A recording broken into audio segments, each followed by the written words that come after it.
आज क्या पढ़ना था आप लोगों को?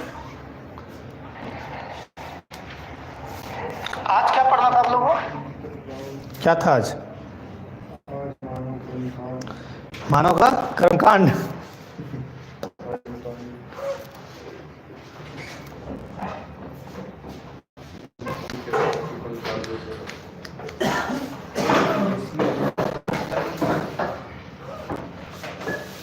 सर्कुलेटरी। कल क्या पढ़ रहे थे?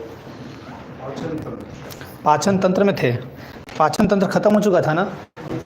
आज कौन सा? उत्सर्जन तंत्र। कल पचाए थे भोजन को, आज निकाल देते हैं, है ना।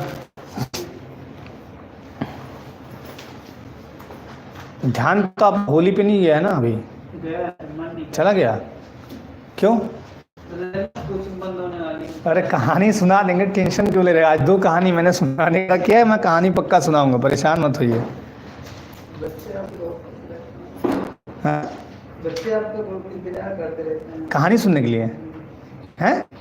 नहीं, आप नहीं है ना जो कमेंट अच्छे से पढ़ते हैं, जो रिप्लाई देते करते हैं। देखिए थोड़ा ये है ना कि जैसे आपका कोई डाउट है, कोई क्वेश्चन है तो पूछना, ये स्वाभाविक सी बात है कि आप करिए ताकि मैं बता सकूं। और कोशिश मेरी यही रहती है कि मैं को थोड़ा समझा दूं तरीके से तोड़ ताड़ के, ताकि आपको एग्ज़ाम में मदद मिले। एग्ज़ाम में थोड़े आपको ये सारे डाटा ही थोड़े याद रखते हैं।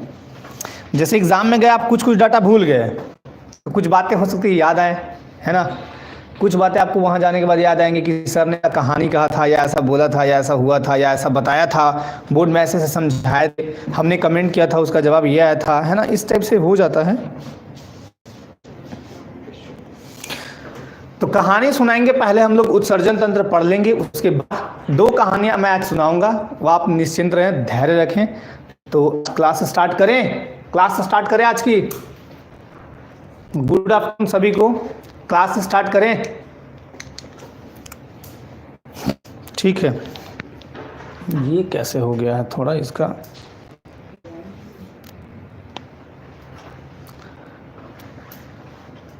तो आज की क्लास में सबसे पहले हम लोग क्या पढ़ेंगे? उत्सर्जन तंत्र। लेकिन मैंने क्या बोला, जब भी आप कोई पढ़ते हैं तो थोड़ा सा उसका ना एक बार ट्रेलर जरूर देख लीजिए। तो मानव पाचन तंत्र तो चुकी हो चुका था, आज उत्सर्जन तंत्र भी चलते हैं और एक ट्रेलर आपको दिखाते हैं, है ना। ट्रेलर के बाद फिर पूरी मूवी दिखा देंगे, आपके समक्ष रख देंगे, ताकि आपको समझ में चीजें आ जाएं। उत्सर्जन, देखिए उत्सर्जन मतलब आपको निकाल देना है चीजें, है ना। जो आपने खाना खाया, जो भी आपको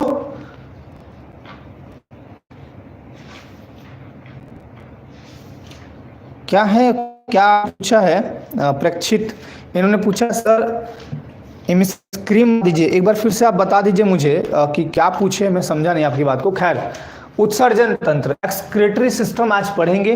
देखिए सिस्टम कई चीजों से मिलके बनता है ना। सिस्टम कई चीजों से मिलकर बनता है, ठीक है। और इसको जैसे कोई सिस्टम क्या होता है, उसमें बहुत सारी चीज होंगे। तो आज हम पढ़ेंगे जब उत्सर्जन तंत्र, तो इसमें देखेंगे कि कैसे कैसे बॉडी से हमारे अपशिष्ट जो पदार्थ है वो निकलते हैं। तो बॉडी से अपशिष्ट पदार्थ, है ना, कल निकाला था मैंने कुछ गुदा के थ्रू, ठीक है ना। तो वो तो एक ठोस रूप में था, लेकिन तरल रूप में भी तो निकलेगा, लिक्विड रूप में भी तो निकलेगा। तो लिक्विड रूप में हम कहाँ पढ़ेंगे? उत्सर्जन में पढ़ेंगे। उत्सर्जन में वो भी आएंगे, ठोस वाले भी, लो वाले भी आएंगे। अब देखिए होता क्या है कि हमने जब भोजन किया, भोजन का पाचन हुआ, छोटी आंत में पूरी तरह पच गया भोजन, उसके बाद मल द्वार से निकल गया। लेकिन कुछ चीजें जैसे अमोनिया की बात करें, अब उत्सर्जन तंत्र के अंतर्गत देखिए, एक बार तो मैं ये बता देता हूं यहां से, उसके बाद आगे बढ़ेंगे, ट्रेलर दिखा देंगे आपको। सजीवों द्वारा कोशिकाओं में बनने वाले अपशिष्ट पदार्थों का बाहर निकलने के प्रक्रम को उत्सर्जन कहते हैं। उत्सर्जन में भाग लेने वाले सभी अंग मिलकर उत्सर्जन तंत्र का निर्माण करते हैं। बात मैं करूं यहां पे, उत्सर्जी जो अंग है हमारे 5 हैं। अब देखिए, पहला त्वचा, स्किन, यकृत यानी लीवर, आंत, इंटेस्टाइन और वृक्क, किडनी, ये मुख्य रूप से हमारे 5 उत्सर्जी अंग हैं। अब ध्यान दीजिएगा, जब आप कोई भी काम करते हैं, आपके शरीर में ब्लड, खून मतलब दौड़ रहा है, आपके शरीर में क्या हो रहा है? ब्लड दौड़ रहा है, ठीक है। आपके पूरे बॉडी में ब्लड का काम क्या है? O2 का परिवहन करना, यानी ऑक्सीजन का परिवहन करना। ऑक्सीजन आपके ब्लड में पूरे लेके घूम रही है वो। आप खाए नहीं बोलते हैं कि खाना खाओ, ब्लड बनेगा, ऐसा बोलते हैं ना, खाना खाते उसी के थ्रू तो आपका अवशोषण होकर ब्लड ही तो ले जाता है सब कुछ, प्रोटीन विटामिन कार्ब जो भी है मिल जाता है पूरे बॉडी को। अब बॉडी को मिल गया, आप अपशिष्ट पदार्थ के रूप में आप कुछ निकाल दिए। यहाँ हम क्या करेंगे कि सबसे पहले जब हम खाना खाएं, कुछ चीजें जो होती है हमारी दैनिक क्रियाओं के फलस्वरूप पसीने के रूप में निकलती है। पसीना निकलता है ना, पसीना, उसमें हल्का अमोनिया जैसे कुछ पदार्थ होते हैं, अमोनिया जैसे, क्योंकि जब नमकीन होते हैं, क्योंकि जब आप देखिएगा कभी आप गर्मी के टाइम में शर्ट पहने होंगे तो एकदम वाइट हो जाता है ना। तो हमारा पहला तो पसीना से निकल गया, वो निकलना जरूरी है। जैसे पृथ्वी बहुत गर्म है, हमारे बॉडी का एक टेम्परेचर बना हुआ रहता है हमेशा, ब्लड जो है हमारे बॉडी के टेम्परेचर को बनाए रखता है।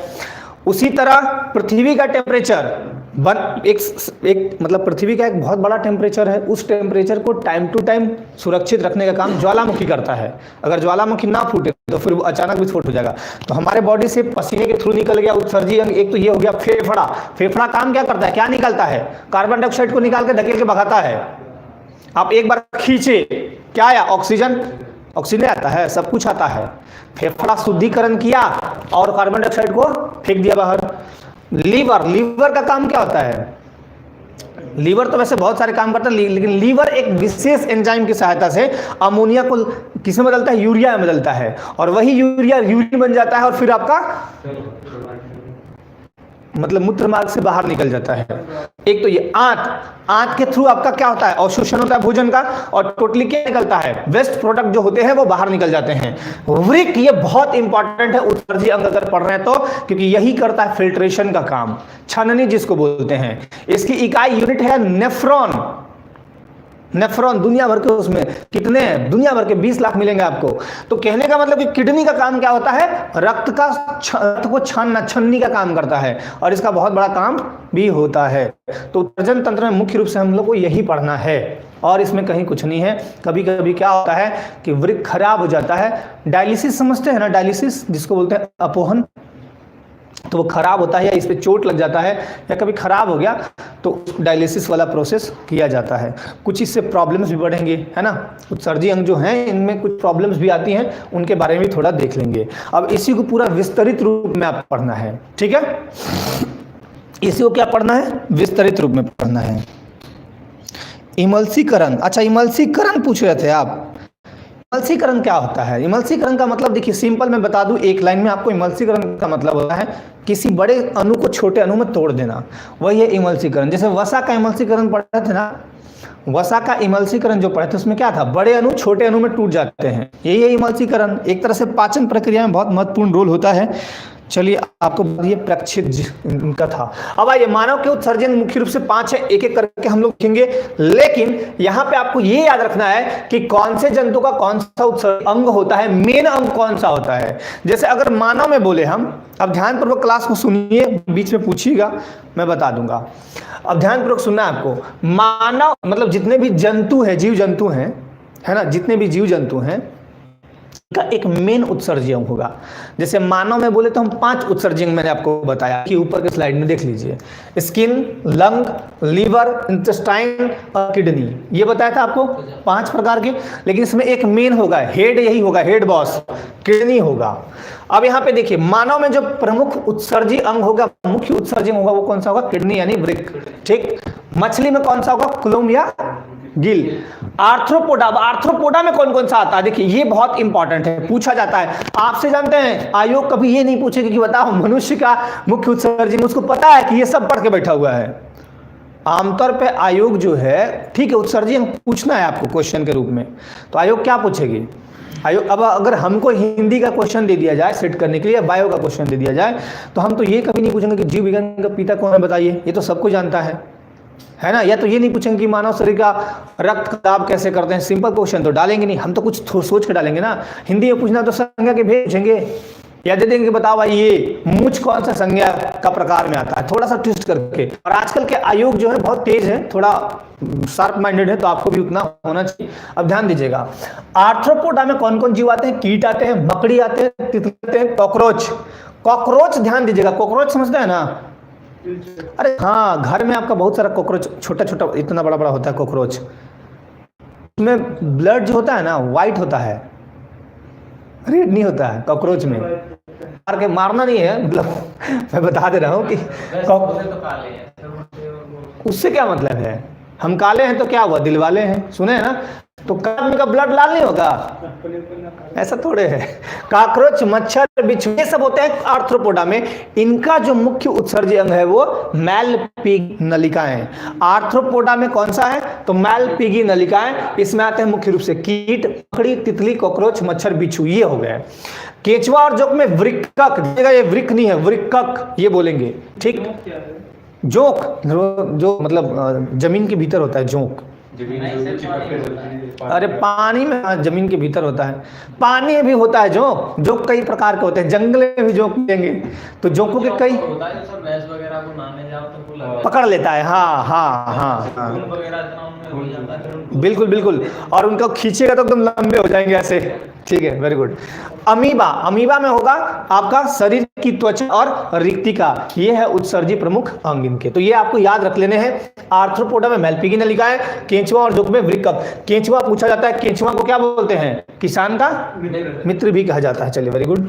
अब एक चीज ये आपको बहुत अच्छे से याद रखना, देखिए इधर ध्यान दीजिए, उत्सर्जित तत्वों के आधार पर जंतुओं को 3 रूप में बांटा गया है, मतलब 3 प्रमुख भाग में बांटा गया है। पहला बांटा गया है अमोनोटेलिक, अमोनोटेलिक, दूसरा यूरियोटेलिक और तीसरा यूरिकोटेलिक। दोनों में कंफ्यूज मत होइएगा, एक बार फिर से, अमोनोटेलिक, यूरियोटेलिक और यूरिकोटेलिक, यहां पे को है, ठीक है। यूरिकोटेलिक में यूरिक अम्ल उत्सर्जी मतलब उत्सर्जन करेंगे, यूरिक अम्ल का उत्सर्जन करेंगे। एक एक समझा देता हूं। अमोनोटेलिक क्या होते हैं, अमोनिया उत्सर्जन करेंगे।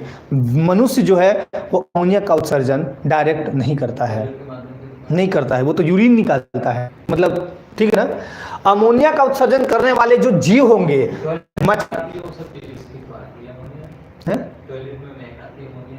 नहीं नहीं, वो कुछ दूसरा होता है, क्या नाम है उसका, अमोनिया ही कहते थे जो सार्वजनिक शौचालय निकालता है, लेकिन मैं अमोनिया की आती है उसमें। आती है वो अलग बात है, लेकिन उसमें कुछ होता है ऐसा चीज जिसकी वजह से गंध आता है, ठीक है ना। मछली, केचुआ, प्रोटोजोआ और क्रस्टेशियन जीव, केकड़ा, झींगा। क्रस्टेशियन जीव में केकड़ा, झींगा, तो आपको याद रखना है मछली, केचुआ, प्रोटोजोआ और केकड़ा, झींगा, इनमें जो होता है उत्सर्जन करने वाला पदार्थ वो क्या होता है, अमोनिया होता है। क्या होता है, अमोनिया। यूरियोटेलिक यानी यूरिया उत्सर्जन, यूरिया उत्सर्जन करते हैं हम सभी जीव जंतु। हम सभी जीव मतलब जिसमें इसमें उभयचर आएंगे। उभयचर मतलब जो जल और स्थल दोनों में रहता हो, उसको क्या बोलते हैं, उभयचर। हो गया मेढक। और स्तनधारी जीव, मानव और पशु। स्तनधारी में क्या होगा, मानव और पशु, ठीक है। यूरिकोटेलिक, यूरिकोटेलिक मतलब यूरिक अम्ल उत्सर्जी मतलब जो इसमें उत्सर्जन किसका होगा, यूरिक अम्ल का। इसमें पकड़ेंगे सरीसृप, सरीसृप मतलब जमीन पर पकड़ के चलते हैं जमीन को, कीट, पतंग आदि। केचुआ मुख्य रूप से देखिए अगर देखा जाए तो अमोनोटेलिक का मतलब क्या हुआ, ये अमोनिया का उत्सर्जन करता है, परंतु जब इसको पर्याप्त जल नहीं मिलता है तो ये यूरियोटेलिक हो जाता है। यूरियोटेलिक कहने का मतलब, यूरियोटेलिक मतलब ये यूरिया का उत्सर्जन करेगा, ठीक है। यूरियोटेलिक। उत्सर्जन में त्वचा की भूमिका। अब देखिए मानव त्वचा में तैलीय ग्रंथि पाई जाती है ना। मानव त्वचा में तैलीय ग्रंथि 2 प्रकार के द्रवों को स्रावित करती है। अब त्वचा है आपका। अब एक बात बताइए, आपका सबसे व्यस्त पार्ट कौन सा है पूरे बॉडी का, मानव शरीर का? माइंड नहीं, दिमाग तो सो जाता है, सोने के बाद चुपचाप सोए रहता है। हार्ट लगातार 24 घंटा काम करते रहता है। अगर मैं पूछूं कि मानव शरीर का सबसे बड़ा अंग कौन सा है, लीवर सबसे बड़ा अंग, त्वचा, त्वचा सबसे बड़ा है, ठीक है। त्वचा ही त्वचा है आपके पास। चलिए वेरी गुड। अब देखिए यहाँ पे क्या बोला, अंग है, त्वचांग नहीं है कैसे बोलते हैं त्वचांग है। मानव त्वचा में तैलीय ग्रंथि 2 प्रकार के द्रव को स्रावित करती है। पहला द्रव है पसीने की ग्रंथि। कौन सी है, पसीने की ग्रंथि द्वारा ये पसीना स्रावित करती है। और दूसरा जो है सीबेसियस ग्रंथि, इसके द्वारा सीबम या तैलीय द्रव का उत्सर्जन किया जाता है। तो पसीना का बहुत बड़ा रोल है। पसीने में क्या होता है, देखिए सोडियम क्लोराइड, सोडियम क्लोराइड किसको कहते हैं, NaCl को, यानी खाने वाला नमक, लैक्टिक अम्ल, ग्लूकोज, एमिनो अम्ल आदि पाए जाते हैं इसमें, किसमें? पसीने में। ठीक है, प्रतिदिन पसीना कितना निस्रावित होता है? तो 0 से लेकर 14 लीटर तक जितना आप निकालिए। 0 लीटर, अब आप दिन भर सोए रहिए, कुछ काम नहीं है, कुछ भी नहीं है, तो हो सकता है कि आपका पसीना बिल्कुल नहीं निकले। और दिन भर अगर आप कहीं जिम ज्वाइन करके दिन भर भाग ही रहे हैं और कोई भगाने वाला ट्रेनर मिल गया है, अच्छा, तो 14 क्या 16 लीटर भी निकाल दीजिएगा आप, डिपेंड करता है आपके ऊपर। लेकिन वैसे आवश्यक 0 से 14 लीटर स्रावित प्रतिदिन पसीना होता है। पसीने का मुख्य काम क्या है कि अगर पसीना आपकी बॉडी से निकल रहा है लगातार, तो आपकी बॉडी के टेम्परेचर को ठीक ठाक करके रखती है, मतलब शरीर को ये ठंडा बनाए रखती है। जैसे मैं अगर बात करूं ज्वालामुखी की, अगर पृथ्वी से ज्वालामुखी नहीं निकलेगी, पृथ्वी का टेम्परेचर इतना बढ़ जाएगा कि पृथ्वी में अचानक विस्फोट हो जाएगा। ठीक उसी अगर हमारे ह्यूमन बॉडी से उत्सर्जी पदार्थ नहीं निकलेंगे तो एक दिन हम बीमार हो जाएंगे, अंदर विस्फोट हो जाएगा, कुछ और ही हो जाएगा, है ना। आए थे हरिभजन को, आए थे IAS UPS तैयारी करने और उल्टन लगे के पास कुछ और ही हो गया। तो ये ध्यान रखना है अपने बॉडी का, हमेशा मतलब साफ सफाई रखना है। और पसीने निकलने की जो जगह है, कहाँ है? छिद्र, हर जगह छिद्र बने, पूरे बॉडी में बहुत जगह छिद्र आपका है, तो उनको साफ रखना है कि पसीना ठीक से काम कर पाए और आपका बॉडी स्वस्थ रहे। फेफड़ा, हमारे शरीर प्रतिदिन भारी मात्रा में कार्बन डाइऑक्साइड यानी लगभग 200 मिलीलीटर प्रति मिनट तथा जल की पर्याप्त मात्रा का निष्कासन करते रहते हैं। फेफड़ा का होता है रक्त का, हवा का मतलब हवा को भरना, हवा को छोड़ना। तो हम ले क्या है? ऑक्सीजन लेते तो वैसे सबे हैं, लेते तो सब है, नाइट्रोजन खींच लिए, ऑक्सीजन खींच लिए, कार्बन डाइऑक्साइड खींच लिए, लेकिन शुद्धिकरण अंदर होता है, बाहर में फिर बाद में हम कार्बन डाइऑक्साइड छोड़ देते हैं। ठीक है, सब छोड़ेंगे, फिर थोड़ा थोड़ा करके छोड़ देते हैं सब। यकृत, लीवर में आते हैं, अभी वो भी पढ़ाएंगे आपको, जब श्वसन तंत्र पढ़िएगा तो उसमें सारा कुछ समझ में आ जाएगा। मानव शरीर की सबसे बड़ी ग्रंथि, जैसा कि मैंने कल भी बताया था लीवर के बारे में। अच्छा, जिगर किसको बोलते हैं? जिगर नहीं बोलते हैं, हार्ट को बोलते हैं या यकृत को? यकृत को ही बोलता है आमतौर पे जिगर। हार्ट को नहीं कहते हैं, हार्ट को जिगर नहीं कहते हैं, आमतौर पे बोला जाता है जिगर का टुकड़ा या जिगर बोलते हैं यकृत को। वैसे बोलने वाली माताएं जो होती हैं जिगर का टुकड़ा, वो तो हृदय हुआ, उसका मतलब दिल हुआ, लेकिन वैसे ऐसा बोला गया है। चलिए, शरीर की सबसे बड़ी ग्रंथि यकृत। पित्तवर्णक, देखिए ध्यान दीजिएगा, पित्तवर्णक बिलिरुबिन, मैंने क्या बताया था? बिलिरुबिन हमेशा खींचते रहती है यकृत। अगर यकृत रुधिर से बिलिरुबिन लेना बंद कर दे तो जॉन्डिस रोग होता है। कोलेस्ट्रॉल, कोलेस्ट्रॉल की मात्रा अगर आपकी बॉडी में बढ़ जाए तो हार्ट ब्लॉक हो जाएगा, मतलब हार्ट अटैक आएगा, हार्ट ब्लॉक हो जाएगा। कोलेस्ट्रॉल की मात्रा अगर बॉडी में बढ़ जाए, कोलेस्ट्रॉल की मात्रा बढ़ती कैसे है? फैटी चीजों से। ऑयली चीज खाएंगे बहुत ज्यादा। अब देखिए, ऑयली चीज खाने से वैसा नहीं है कि कोलेस्ट्रॉल डायरेक्ट संबंध नहीं है, थोड़ा सा यहाँ डिफरेंस है, थोड़ा सा यहाँ चीजें अंतर है। लेकिन कोलेस्ट्रॉल की मात्रा अगर बॉडी में बढ़ी तो फिर हार्ट ब्लॉकेज का चांसेस जाता है। बिलिवर्डिन, स्टेरॉयड, हार्मोन आदि के अक्रियाशील उत्पादों, विटामिन और दवाओं को निष्कासित कर देता है। अब जब आप दवा लिए, उसका प्रभावहीन मतलब प्रभाव खत्म कौन करेगा? तो यकृत कुछ मिलेगा उनको। यकृत इन पदार्थों को पित्त में भेजता है, बोलता है जाओ उधर पित्त में, समझ। और पित्त क्या करेगा फिर उनको? पित्त सुधार के रखेगा। पित्त में कोई चीज सड़ेगा नहीं, याद रखिएगा। मैंने कल भी बताया था कि भोजन को सड़ने से कौन बचाता है? Bile juice. यकृत इन पदार्थों को पित्त में भेजता है। लीवर में आरबीसी के हीमोग्लोबिन के टूटने के कारण पित्त वर्ण का निर्माण होता है। बाइल पिगमेंट जिसको बोलते हैं, उसका निर्माण से होता है। तो लीवर में आरबीसी जो है उसके हीमोग्लोबिन टूटते हैं छोटे छोटे, उससे आपका पित्त वर्ण का निर्माण होता है। पित्त अपने साथ बहुत सारे पदार्थों को मिश्रित कर आंत में भेजता है। लीवर विशेष एंजाइमों की सहायता से अमोनिया को यूरिया में कन्वर्ट करता है, और अमोनिया थोड़ा खराब चीज होता है। ठीक है, अमोनिया अगर वैसे देखें तो खराब ही है, अच्छा नहीं है, विषैला पदार्थ माना जाता है अमोनिया को। ठीक है, अब आते हैं आंत में। वैसे आंत में आप पूरा चीज पढ़ चुके हैं, बैठ से छोटा छोटा चला देता हूं। बड़ी आंत अनपचे भोजन यानी काइम को बाहर निकालता है ना। कल मैंने इसका पूरा प्रोसेस समझाया था आपको। हमारे शरीर में प्रतिदिन 2 से 3 लीटर जल की आवश्यकता अपशिष्ट पदार्थों को बाहर निकालने के लिए होता है। इसको यूं समझिए, घर में कोई गंदगी आ गई, जैसे घर के किसी पार्ट में गंदगी है तो पानी मार मार के निकालते हैं ना, झाड़ू से लगा के, उसी तरह झाड़ू लगा के निकालता है। कहने का मतलब कि 2 से 3 लीटर अपशिष्ट पदार्थ को धो धा के निकालने का बाहर काम ये करता है। ठीक है, ये जरूरी है। अपशिष्ट पदार्थ तभी निकलेंगे जब 2-3 लीटर जल होगा, जल के बिना कुछ भी संभव नहीं है।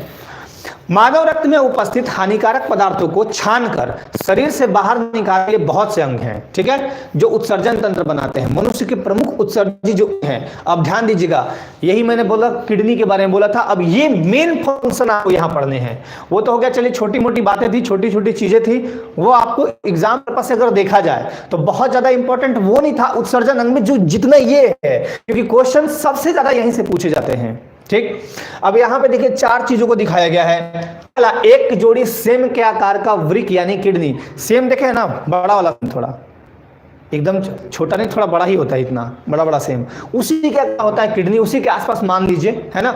एक मूत्राशय यानी यूरेथ्रा, 2 मूत्रवाहिनी यानी यूरिनरी ब्लैडर, और एक मूत्र मार्ग होगा जिसके फलस्वरूप लास्ट में वो यूरिन बाहर निकल जाता है। ठीक है, अब आते हैं वृक्क यानी किडनी। बहुत ही इंपॉर्टेंट किडनी, इसके सारे पॉइंट्स को लगभग दिमाग में रखिएगा।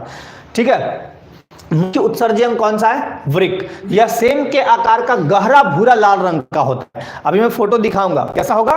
गहरा भूरा लाल रंग का होता है। वयस्क मानव वृक्क की लंबाई जो होगी लगभग 10 से 12 सेंटीमीटर, और चौड़ाई जो होगी 5-7 सेंटीमीटर, और मोटाई होगी 2 से 3 सेंटीमीटर। ये बातें भी अगर याद नहीं है तो कम से कम इतना तो जरूर रखना है आपको कि इसका वेट जो होता है 120 से लेके 170 ग्राम है। ठीक है, वृक्क के चारों ओर एक झिल्ली नुमा आवरण होता है। वृक्क के चारों ओर एक झिल्ली नुमा आवरण होता है जिसे पेरिटोनियम कहते हैं। ये अंदर कर लीजिए, वृक्क के चारों ओर एक झिल्ली नुमा आवरण होना चाहिए, नहीं तो वृक्क का क्या होगा फिर? अगर झिल्ली नुमा आवरण है तो उसको एक तरह से कवर्ड करके रखती है। ठीक है, तो उसको क्या कहते हैं? पेरिटोनियम। क्या कहते हैं? पेरिटोनियम। वृक्क के 2 भाग हैं, एक तो है वल्कुट जिसको बोलते हैं हम कार्टेक्स, और दूसरा है मेडुला यानी मध्यांश। वल्कुट जो है वो बाहरी भाग होता है, और मेडुला हो त्रिक या मध्यांश भाग होगा। ये है वृक्क। अब ध्यान दीजिए, यहां पे मैं दिखा देता हूं, ध्यान पूर्वक देखना है। ये एड्रिनल ग्रंथि, अधिवृक्क ग्रंथि। वृक्क धमनी ये वाला है, वे ये वाला, ये पार्ट। धमनी और सिरा का काम क्या होता है? पहले ब्लड सर्कुलेशन सिस्टम जब पढ़िएगा, ब्लड सर्कुलेटरी सिस्टम, उसमें धमनी का काम क्या होता है? शुद्ध रक्त को लाना, और सिरा का काम क्या होता है? अशुद्ध रक्त। अशुद्ध रक्त का परिवहन कौन करता है? सिरा यानी वेन। और आर्टरी क्या करता है? शुद्ध रक्त का परिवहन। ठीक है, वो तो ब्लड में पढ़िएगा। यही है वृक्क। ये देखिए सेम के आकार का लग रहा है, दोनों साइड वही है, दोनों साइड वही है, वृक्क ही है। वृक्क मैंने कितना बोला था? कितना जोड़ा बोला था? 1 जोड़ा ना? 2 जोड़ा बोला था। देखिए वृक्क क्या लिखा? 1 जोड़ा। मैंने 2 बोला था, 1 जोड़ा सेम के आकार का। अब यहां अगर देखा जाए तो एकदम सेम जैसा दिखेगा इधर इधर। ये है आपका पश्च महाशिरा। ठीक, मेडुला मध्यांश इस वाले पार्ट को बोलते हैं, पेल्विस इस वाले पार्ट को बोलते हैं, और वल्कुट ये बीच वाले पार्ट को बोलते हैं। ठीक, इसका एक और फोटो मैं दिखाऊंगा आने वाले टाइम में। यहां पे ध्यान दीजिएगा, ये है आपका मूत्रवाहिनी, दोनों लगा हुआ है। कहां लगा हुआ है? दोनों किडनी के साथ लगा हुआ है। दोनों किडनी के साथ अटैच कौन है आपका? मूत्रवाहिनी। कहने का मतलब जब किडनी में आपका अपशिष्ट पदार्थ आएगा या रक्त के साथ बहुत सारे अपशिष्ट पदार्थ आएंगे तो उनको फिल्ट्रेशन करेगा वृक्क यानी किडनी, और किडनी में भी जो रहता है नेफ्रॉन, उसकी संरचनात्मक क्रियात्मक इकाई नेफ्रॉन है, वो करेगा, उसका भी फंक्शन दिखाएंगे। और वो छान छुन के जो सारा खराब पार्ट होगा वो नीचे भेजेगा, अच्छे पार्ट को अवशोषण पूरा बॉडी कर लेता है। ठीक, मूत्रवाहिनी होगा, मूत्राशय यानी यही है ब्लैडर आपका, और फिर यहीं से आपका निकल के बाहर चला जाता है। ठीक है ना? चलिए अब देखिए बर्तीनी, यहां पे कुछ चीजें बताता हूं। वृक्क के 2 प्रमुख कार्य हैं। पहले तो ये समझिए, उत्सर्जन, और दूसरा है पराशरण नियमन, एक्सक्रिएशन। अब यहाँ पे क्या लिखा गया? मेडुला छोटे छोटे शंक्वाकार है ना, भाग में विभाजित होता है। मेडुला मैंने कहा बताया था? ये देखिए ऊपर में कहीं होगा मेडुला, अधिवृक्क ग्रंथि। अच्छा यहाँ नहीं है। मेडुला विभाजित होता है जिसे पिरामिड्स कहते हैं, अभी आगे दिखा देंगे आपको। वल्कुट मध्यांश पिंडों के बीच फैलकर वृक्क स्तंभ बनाते हैं जिसे बर्तीनी स्तंभ कहते हैं। एक फिगर अभी दिखाऊंगा, उसमें दिखा दूंगा।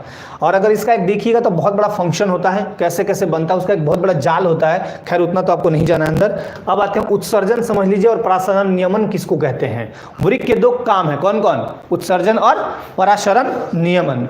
उत्सर्जन में क्या होता है? यूरिया आदि उत्सर्जी पदार्थ को बाहर निकालना, और रक्त का शुद्धिकरण, यही है उत्सर्जन। क्या बताया मैंने? 2 चीजें बताई, यूरिया और कुछ उसके साथ उत्सर्जी जो पदार्थ होते हैं उसको बाहर निकाल देना, और रक्त का शुद्धिकरण। एक चीज बताइए, यूरिन का रंग पीला होता है किसके कारण? यूरोक्रोम के कारण होता है, याद रखिएगा। पराशरण नियमन शरीर के लवण एवं जल की मात्रा का नियंत्रण करता है। ये पराशरण नियमन मतलब वृक्क जो है उसका जो दो काम है, उसमें एक काम ये है वृक्क का कि शरीर में लवण और जल की मात्रा को कंट्रोल करके रखता है। ठीक, चलिए। वृक्क रक्त में पीएच का अम्लीय और क्षारीय मान का नियंत्रण करता है। ठीक है, ये भी याद रखिएगा। ये हो सकता है क्वेश्चन पूछ दे आपसे कि वृक्क रक्त में पीएच का अम्लीय और क्षारीय नियंत्रण करता है या नहीं करता है, तो बोलिएगा यस करता है, अम्लीय और क्षारीय का नियंत्रण। वृक्काणु जिसको बोलते हैं नेफ्रॉन, अब ये बहुत ही इंपॉर्टेंट है, वृक्क के अंदर का पार्ट ये नेफ्रॉन बहुत ही जरूरी है। जब रक्त वाहिनियां यानी ब्लड वेसल्स हमारे वृक्क में यानी किडनी में आती है, ठीक है, तो यहां उपस्थित सैकड़ों छन्नी जैसी आकृति होती है। चाय को लिए, चाय में अपशिष्ट पदार्थ दुनिया भर के हैं, आपको पीना क्या है, लिक्विड केवल, उसमें चाय पत्ती नहीं पीना है, उसमें चीनी में कुछ चींटी अगर पड़ गया हो तो नहीं पीना है, अदरक नहीं पीना है, इलायची का पार्ट नहीं पीना है, कॉफ़ी का अगर कोई बड़ा पार्ट है जो नहीं पिघला है तो वो नहीं पीना है। हिंदी टर्म इंग्लिश में भी बता तो रहे हैं आप लोग। अब ये पूरा इंग्लिश करना थोड़ा मेरे लिए कठिन है ना, पूरा नहीं करना, लेकिन जहां जहां वर्ड आ रहे हैं मैं वहां इंग्लिश वर्ड तो यूज कर ही रहा हूं, जैसे रक्त वाहिनियां, ब्लड वेसल्स, मैं तो बता ही रहा हूं। इंग्लिश पूरा बताना मेरे लिए पॉसिबल नहीं है, क्योंकि मैं ये फिर हिंदी फिर वो हो जाएगी ना कि फिर इंग्लिश बताऊं तो फिर हिंदी को समझ में नहीं आए, हिंदी ऐसे हो जाएगी। थोड़ा सा आप भी ध्यान दीजिए, दिलीप कच्छप आप ध्यान दीजिए थोड़ा सा कि मेरे वर्ड्स को सुनिए। नेफ्रॉन तो लिखा हुआ है, वृक्काणु। अब ये पूरे पार्ट्स को हिंदी इंग्लिश में कन्वर्ट करना थोड़ा मुश्किल है, इसलिए ध्यानपूर्वक सुनिए, मैं तो ध्यान दे ही रहा हूँ। खैर, हाँ, तो क्या बोल रहे थे, छन्नी का काम। अब एक बात बताइए, सिंपली समझा देता हूं मैं। यहां पे जो लिखा हुआ है कि यहां उपस्थित, कहां, वृक्क में जो उपस्थित है सैकड़ों छन्नी जैसी आकृतियां होती है जिसको नेफ्रॉन कहते हैं। अब आपने जब चाय बनाई, क्या बोलते हैं उसको, पतीला या सस्पेन बोलिए, कुछ भी बोल देते हैं, जिसमें चाय बनाई आपने, उसमें बहुत सारे चीज मिले हुए हैं, लेकिन उसमें लेना, ह्यूमन बॉडी को एक ही चीज लेना है, चाय का लिक्विड पार्ट, ना कि चाय पत्ती ले लीजिएगा, ना कि उसमें अदरक इलायची जो भी डाला है आपने वो नहीं लेना है। उसमें छानता कौन है, छन्नी। लेकिन उस छन्नी में कभी आपने देखा है छोटे छोटे कई छिद्र जालनुमा टाइप का बना के रहते हैं, मतलब एक पूरा वो जाली है। उसी तरह है ये नेफ्रॉन आपके ह्यूमन बॉडी में लगा हुआ, ये रक्त को पूरा छानेगा। ठीक, सैकड़ों छन्नी लगे होते हैं जिससे नेफ्रॉन कहते हैं। प्रत्येक वृक्क में, वृक्क कितने हैं, एक या दो, वृक्क कितने हैं, वैसे तो दो ऐसा जोड़ा है कि, हाँ जोड़ा एक है, तो लगभग 10 लाख प्रत्येक वृक्क में। लेकिन अगर मैं कुल की बात करूं तो 20 लाख, 20 लाख नलिकाकार संरचना, मतलब तो नाली नाली नाली ऐसे नेफ्रॉन पाई जाती है। यह वृक्क की क्रियात्मक यानी फंक्शनल यूनिट है, क्रियात्मक इकाई है यानी फंक्शनल यूनिट है। ठीक है, यह वृक्क यानी गुर्दे, वृक्क को गुर्दा भी कहा जाता है, ठीक है, कि निस्यंदन इकाई यानी फिल्ट्रेशन यूनिट भी है। ठीक है, वृक्क का क्या है, एक तो क्रियात्मक इकाई यानी फंक्शनल यूनिट, और इसके साथ ही साथ यह वृक्क का निस्यंदन, याद रखिएगा, निस्यंदन यानी फिल्ट्रेशन यूनिट भी कहलाता है, यानी ये फिल्टर भी करेगा, वृक्काणु रुधिर के रासायनिक संगठन को नियंत्रित करता है। ठीक है, जब नाइट्रोजनी अपशिष्ट पदार्थ मुक्त रक्त वृक्क में आता है तो यह वृक्क में छन जाता है। अब कुछ अपशिष्ट पदार्थ मुक्त रक्त जो आएगा वृक्क में वो छन जाएगा और उपयोगी पदार्थ पुनः अवशोषित कर लिया जाता है। ध्यान दीजिएगा, फिल्ट्रेशन का प्रक्रिया यहाँ एक बार ऐसा नहीं है। इधर देखिए, आप नींद मत लीजिए, ध्यान दीजिएगा। जैसे मान लिया जाए एक बार मैंने चाय छान दी, ठीक है, चाय छानने के बाद मुझे लगा कि सारा पार्ट नहीं आया है। ध्यान दीजिएगा, एकदम बढ़िया से समझा देता हूँ मैं चाय के एग्जांपल से। मैंने चाय को छन्नी में डाला, मुझे लगा कि चाय मैंने बनाई थी 1 गिलास, ये तो आधा गिलास से थोड़ा ज़्यादा कुछ और, तो एक लाते हैं उधर से चम्मच, उसको कस के दबाते हैं उसको कि और निकलो। कहने का मेरा ये मतलब है कि जब अपशिष्ट पदार्थ मुक्त रक्त वृक्क में आता है तो वृक्क में छनेगा और उपयोगी पदार्थ फिर से अवशोषण होगा, और जल में घुले अपशिष्ट पदार्थ मूत्र का निर्माण करते हैं। जल में जो अपशिष्ट पदार्थ घुल जाता है और जो नहीं घुला वो फिर से अवशोषण करेगा। मतलब यहाँ पे दो प्रक्रिया समझिएगा, एक तो फिल्ट्रेशन करके भगाए, लेकिन उसके बाद लगा कि नहीं इसमें और कुछ जा रहा है तो पुनः अवशोषण करके उसको फिर से फिल्ट्रेशन करेंगे हम, ये याद रखिएगा। जल में जो घुल गया अपशिष्ट पदार्थ वो कहाँ जाएगा? मूत्राशय में, मतलब और फिर वो यूरिन बन के निकल जाएगा बाहर, बॉडी से बाहर निकल जाएगा। देखिए वृक्काणु के दो भाग हैं, वृक्कणिका यानी इसको बोलते हैं रेनल या मैलिपिगियन होगा वैसे लिखा हुआ, मैलिपिगियन कॉर्पस, मैलिपिगियन बोलते हैं उसको। वृक्क नलिका दूसरा है रेनल ट्यूबल्स। अब देखिए वृक्काणु किसे कहते हैं? वृक्काणु किसे कहते हैं?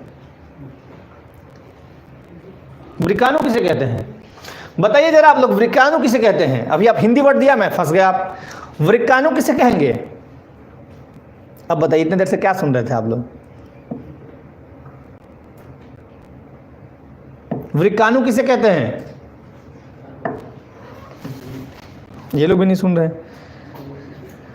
वृक्काणु किसे कहा जाता है? क्या ये वृक्क है?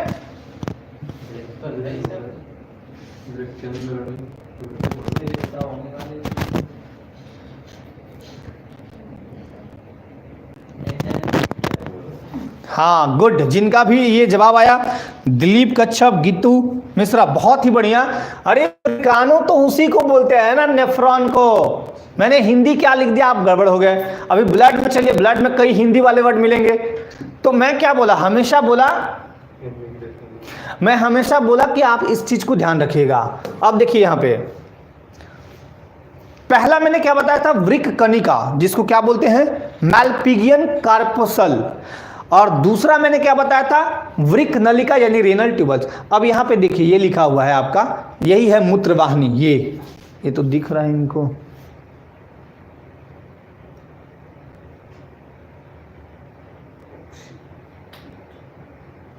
छोटी छोटी नलिकाएं। चलिए ये देखिए, ये है कैल्विस, वृक्क धमनी ये वाला चीज है, यहाँ पे वृक्क शिरा ये वाला चीज है, ये पीला वाला। इसमें एक आता है वल्कुट, ऊपर के पार्ट को, ये वृक्क का आवरण है, ऊपर का पार्ट ढका हुआ। और ये अंदर का पार्ट जो ये वाला होता है उसको बोलते हैं वल्कुट। क्या बोलते हैं? वल्कुट। और एक और होता है, ये जाली जैसा ऐसे थोड़ा थोड़ा बनता है, इसको हम बोलते हैं बर्तीनी का स्तंभ। अभी आगे देखिएगा, बर्तीनी का स्तंभ। थोड़ा जूम कर देता हूं। अब जूम पे इनको शायद दिख नहीं रहा होगा, अच्छा दिख रहा है, यहाँ पे फट जाता है ना फिगर।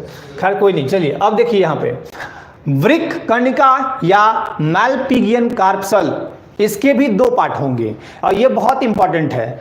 कोशिका गुच्छ जिसको बोलते हैं ग्लोमेरुलस। अब ग्लोमेरुलस बहुत ही इंपॉर्टेंट है और इसी ग्लोमेरुलस को एकदम इस तरह से बना के, ग्लोमेरुलस मान लीजिए अगर ऐसा है तो इस तरह से ऐसे बना देगा, इस तरह से बना के कौन रखता है? बोमेन संपुट।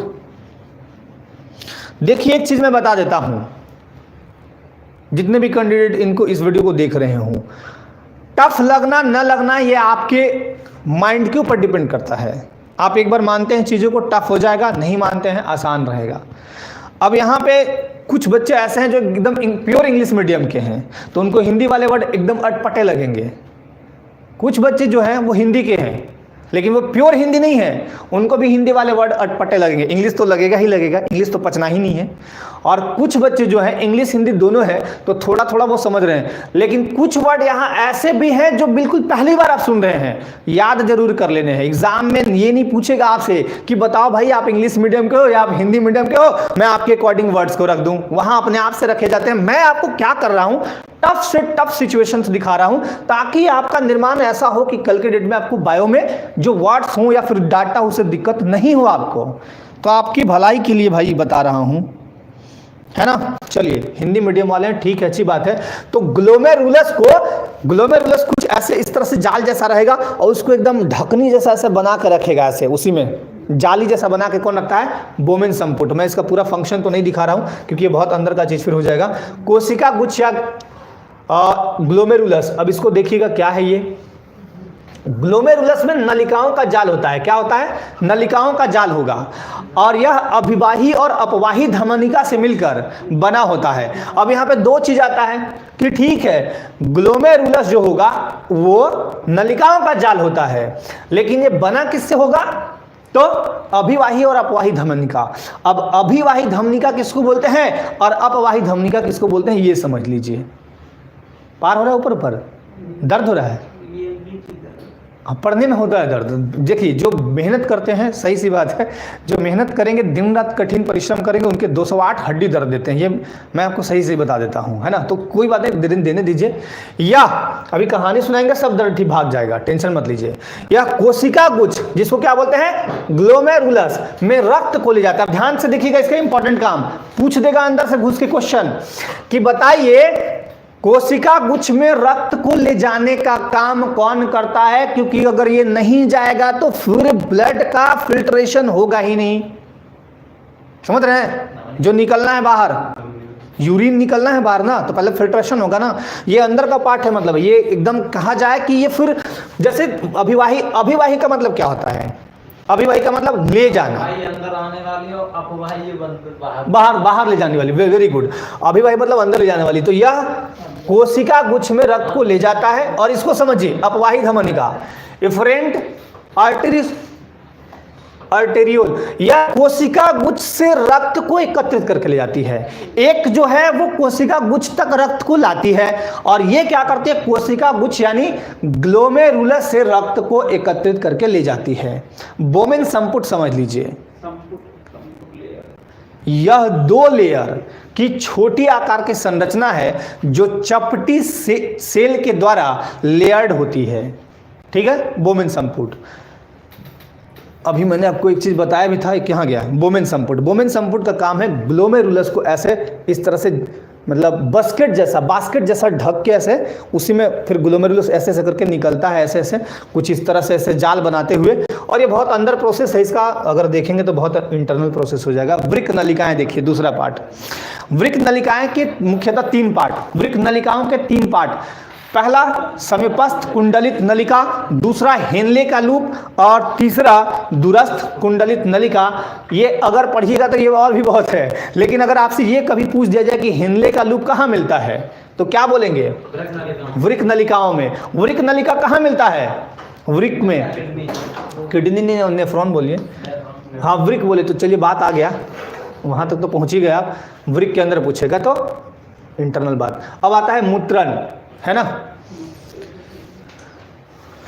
ध्यान दीजिए, जल में घुले अपशिष्ट पदार्थ, यूरिया होगा वहां पे, यूरिना नहीं होगा, यूरिया का निर्माण करते हैं। ठीक है, जल में जो भी घुले अपशिष्ट पदार्थ हैं वो यूरिया का निर्माण करते हैं। वृक्क से मूत्रवाहिनियों से होता हुआ यूरिया मूत्राशय में आता है। ठीक है, अंत में तंत्रिका तंत्र। अब देखिए, जब भी कोई आपको काम करना होगा, ये तंत्रिका तंत्र ही कहता है कि चलो भाई, अभी कुछ देर बाद आपके तंत्रिका तंत्र संवेदी होंगे, अभी असंवेदी है, अभी नहीं सुनेंगे बात। अभी एक ही बात कि सामने सर खड़े हैं, अगर उल्टे पुल्टे सोचोगे तो कुछ सुना देंगे, यदि उल्टे पुल्टे सोचोगे, पढ़ा रहे हैं, पूछेंगे, नहीं बताएंगे तो बेइज्जती होगी। ये आपके तंत्रिका तंत्र ने पहले ही आपको कह रखा है, लेकिन बीच में तंत्रिका तंत्र कहेगा कि सर को बोलो कहानी सुनाने के लिए, ये यहां से बोला जाता है।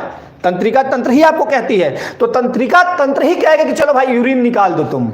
ब्लैडर में जो भरा हुआ है, मूत्राशय में जो यूरिन है, उसको चलो निकालो, लेट हो रहा है अब, है ना। ये कौन बोलता है? आपका तंत्रिका तंत्र द्वारा ऐच्छिक संकेत। ऐच्छिक मतलब आपकी इच्छा पर निर्भर करता है, अपने से नहीं निकलेगा, अपने से नहीं आएगा। ऐच्छिक संकेत दिए जाने पर मूत्ररंध्र द्वारा यूरिन शरीर से बाहर निकल जाता है। यूरिन उत्सर्जन की यह क्रिया मूत्रण कहलाती है। ठीक है, एक वयस्क व्यक्ति प्रतिदिन 1 से 1.5 लीटर यूरिन उत्सर्जित करता है। अब यहाँ पे ये इंपॉर्टेंट नहीं था कि कितना करता है, इंपॉर्टेंट ये है कि उसमें होता क्या है। तो यूरिन में 25 से 30 ग्राम यूरिया का उत्सर्जन होता है, ये याद रखिएगा डाटा। यूरिन में क्या होगा? 25 से 30 ग्राम किसका उत्सर्जन होगा? यूरिया का। ठीक है, इसका पीएच मान होगा 6, पीएच मान 6 यानी होगा अम्लीय, क्षारीय नहीं होगा। ठीक है, चलिए, यूरिन का संघटक क्या क्या इसमें होता है? यूरिन में देखिए, आपके ह्यूमन बॉडी में सबसे ज्यादा जो मात्रा है वो किसकी है? जल की। तो जल 95% जो यूरिया आपने उत्सर्जित किया है उसमें 95% जल होंगे, 2% यूरिया होगा, प्रोटीन, वसा और शर्करा 1.3% होंगे और यूरिक अम्ल 0.05%। ये मुख्य रूप से मैंने 4-5 बता दिए, ठीक है। कभी कभी देखिएगा कि ब्लड में जिसकी शर्करा की मात्रा बढ़ जाती है उसको ये मतलब जो यूरिन निकालेंगे उसमें भी शर्करा दिखने लगती है और वहां चींटियां लगने लगती हैं। कभी आपने देखा होगा, जो लोग कोमा में करते हैं वो यूरिन पास आउट करते होंगे ऐच्छिक क्रिया। तब ध्यान दीजिए, बहुत ही इंपॉर्टेंट क्वेश्चन पूछा है। बहुत बहुत धन्यवाद आपका दिलीप कच्छप, वाह क्या बात है। अब एक सवाल ये आता है, देखिए बहुत अच्छा इन्होंने क्वेश्चन पूछा है कि सर अगर कोई व्यक्ति कोमा में है, कोमा का मतलब क्या होता है, पहले ये बताइए। बेसुध। ये आपका काम कर रहा है? बिल्कुल नहीं करेगा। अगर आप कोमा में है तो ये सब क्रियाएं आपकी बंद हो गई हैं, अपने आप से नहीं होगा, कुछ भी नहीं होगा। मतलब कहने का मतलब कि बाकी चीजें तो होंगी, ब्लड वगैरह चलेगा। तो वहां पे अब कहिएगा एक सवाल आपसे मेरा पहले ये है, एक सवाल मेरा पहले आपसे ये है कि ठीक है, जो तो मूत्रन बनती है तब जब आप पानी पिएंगे, यूरिया का उत्सर्जन तभी होगा। एक चीज बताइए आप, बहुत प्रैक्टिकली मैं समझा देता हूं। अचेत अवस्था ठीक है, बहुत प्रैक्टिकली मैं समझाता हूं, प्रैक्टिकली बात करता हूं, है ना। कि कोई व्यक्ति ऐसा है जो लगातार 9 दिन उपवास करता है, निर्जल, कोई जल नहीं लेगा, कोई फल नहीं लेगा, तो मैं उसकी बात बता दे रहा हूं, वो यूरिया का उत्सर्जन बहुत कम मात्रा में करेगा। जाएगी नहीं तो आएगी कहां से? पहला चीज एकदम ध्यानपूर्वक सुनिएगा दिलीप कच्छप, आप ही के सवाल का मैं जवाब देता हूं बहुत अच्छे तरीके से। बहुत अच्छा इन्होंने क्वेश्चन चूंकि रखा है तो थोड़ा मैं एक्सप्लेनेशन बढ़िया से कर देता हूं। और कोई एक व्यक्ति है जो दिन में धड़ाधड़ पानी बोतल पे बोतल पिए जा रहा है, बोतल मतलब पानी का बोतल, दूसरा वे में मत ले लीजिएगा आप लोग, नहीं तो धड़ाधड़ पानी का बोतल पीते जा रहा है। मतलब अगर मैं यूं बोलूं तो बिस्लरी का कम से कम 10-20 बोतल गटक लिया, उसको गटकना बोलते हैं। 10 लीटर पानी वैसे तो पिएंगे नहीं आप, लेकिन कोई कोई होता है कि पी लेता है। देखिएगा कि हर 10, 15, 20 मिनट पर वो बाथरूम दौड़ रहा होगा। बीमारी नहीं होती है वो। आप भी अपने लाइफ में जितने पानी पीते हैं, कभी ऐसा इसके विशेष दिन एक रखिए प्रोविजन कि आज जितना पानी पीता हूं उससे 30% ज़्यादा पानी पीऊंगा, देखिएगा कि आपका यूरिन का उत्सर्जन बढ़ गया। तो जो व्यक्ति कोमा में होता है उसका तो पहले तो ये वाला काम नहीं करेगा। अब रहा सवाल कि उसको भोजन, क्योंकि वो कोमा में है, ना तो वो बोलेगा, ना सुनेगा, ना देखेगा, वो पूरा चेत अवस्था में है, तो वो करेगा क्या? उसको भोजन कहाँ से मिलती है? उसको एक स्लाइन चढ़ते रहती है और उसके लिए फिर यूरिन निकालने का भी एक पाइप लगा दिया जाता है। और कभी कभी ऐसा होता है कि निकलेगा तो वो बाहर आ जाता है। ठीक है, ये भी याद रखिएगा। चलिए, तो ये बातें आपको ध्यान रखनी है। ये वाला चीज बहुत अच्छे से याद रखना है कि जल 95%, यूरिया 2% निकलता है, ये फिर 1.3 प्रोटीन, वसा और शर्करा वगैरह वगैरह। चलिए, इसके अतिरिक्त क्या निकलता है? इसके अतिरिक्त भी तो है, तो sodium, calcium, potassium, chlorine, magnesium आदि तथा अल्प मात्रा में अमोनिया। मैंने क्या कहा? अल्प मात्रा में अमोनिया। जैसे कभी कभी देखिएगा क्या होगा कि बाथरूम गया, पानी नहीं डाले, यूरिन निकालने के बाद पानी नहीं डाले तो कुछ देर बाद दुर्गंध देने लगेगा, है ना। कुछ देर बाद क्या होता है? कुछ देर मैं बोलूँ कि 6 घंटा, 4 घंटा, 5 घंटा दुर्गंध देने लगेगा। अमोनिया का अल्प मात्रा होता है इसलिए देता है। सीसा, आयोडीन वगैरह वगैरह ये सारे यूरिन के माध्यम से निकलते हैं। मूत्र में ग्लूकोज की उपस्थिति, ग्लाइकोसूरिया तथा मधुमेह की उपस्थिति डायबिटीज मेलिटिस के लक्षण है। अब देखिए, मूत्र में अगर ग्लूकोज की उपस्थिति, उसको क्या बोलेंगे हम? ग्लाइकोसूरिया। और अगर मधुमेह की उपस्थिति है तो डायबिटीज मेटिलस ये कहा जाता है। मैंने भी तुरंत बताया था कि अगर रक्त में शर्करा की मात्रा बढ़ जाए तो क्या होगा? रक्त में अगर शर्करा की मात्रा बढ़ जाए डायबिटीज होगा। तो डायबिटीज होगा, मधुमेह वाला जो कह तो रहा है, मैंने अभी तो कहा कि कभी कभी यूरिन जब निकलता है डायबिटीज वाले पेशेंट का तो देखिएगा कि वहां चींटियां लग जाती हैं, उस स्थान पे लगती है ना, क्योंकि वो निकलता है उसका थोड़ा, वो अलग बात है। अब आते हैं डायलिसिस। अब मान लीजिए किसी को चोट लग गया, बहुत ज्यादा चोट लग गया, वृक्क पे ही चोट लग गया, या कभी कभी आप गिर गए एक्सीडेंटल, है ना, तब क्या होगा, कभी कभी क्या होता है संक्रमण भी हो गया इसमें, संक्रमण या चोट के कारण वृक्क काम करना तब बंद कर देगा, फलस्वरूप डायलिसिस को बोलते हैं अपोहन, ये भी याद रखिएगा। डायलिसिस को क्या बोलते हैं, अपोहन। रक्त में यूरिया एकत्रित हो जाता है, यूरिया नहीं निकालिएगा तो शरीर में प्रॉब्लम होना स्टार्ट हो जाएगा, ये निकालना है, जिसे यूरीमिया कहते हैं। अगर आपके रक्त में यूरिया एकत्रित हो जाएगा तो उसको क्या बोलेंगे हम, यूरीमिया। यह अत्यंत हानिकारक तथा वृक्कपात मतलब वृक्क की खराबी के लिए मुख्य रूप से जिम्मेदार माना जाता है, ठीक है। इसके मरीजों में यूरिया का निष्कासन कराने के लिए एक फंक्शन लगाया जाता है जिसको बोलते हैं हीमोडायलिसिस यानी रक्त अपोहन, ये किया जाता है यूरिया निकालने के लिए, क्योंकि आपका ओरिजिनल जो वृक्क है, प्राकृतिक जो वृक्क है वो तो खराब हो गया या संक्रमण हो गया चोट लगने की वजह से, है ना। हीमोडायलिसिस प्रक्रम में रोगी की धमनी से रक्त निकालकर, एक चीज ध्यान देता हूं मैं, धमनी से जब भी निकालिएगा शुद्ध रक्त निकालिएगा, धमनी शुद्ध रक्तों का प्रवहन करती है, प्रवाह, और सिरा जो है वो अशुद्ध रक्त। शुद्ध और अशुद्ध मतलब ये मत समझिए कुछ खराब मिला हुआ है, शुद्ध का मतलब हुआ ऑक्सीजनेटेड ब्लड, जिस ब्लड में ऑक्सीजन हो, और जिस ब्लड में ऑक्सीजन नहीं हो मतलब कार्बन डाइऑक्साइड हो, वो कहलाते हैं अशुद्ध रक्त, वो सिरा गमन करती है उनको लेके, ठीक है। तो हीमोडायलिसिस प्रक्रम में क्या होता है कि रोगी की धमनी से रक्त निकालकर उसमें हेपारिन जैसी कोई थक्का रोधी मिलाकर अपोहनकारी इकाई में भेजा जाता है, ये भी याद रखिएगा।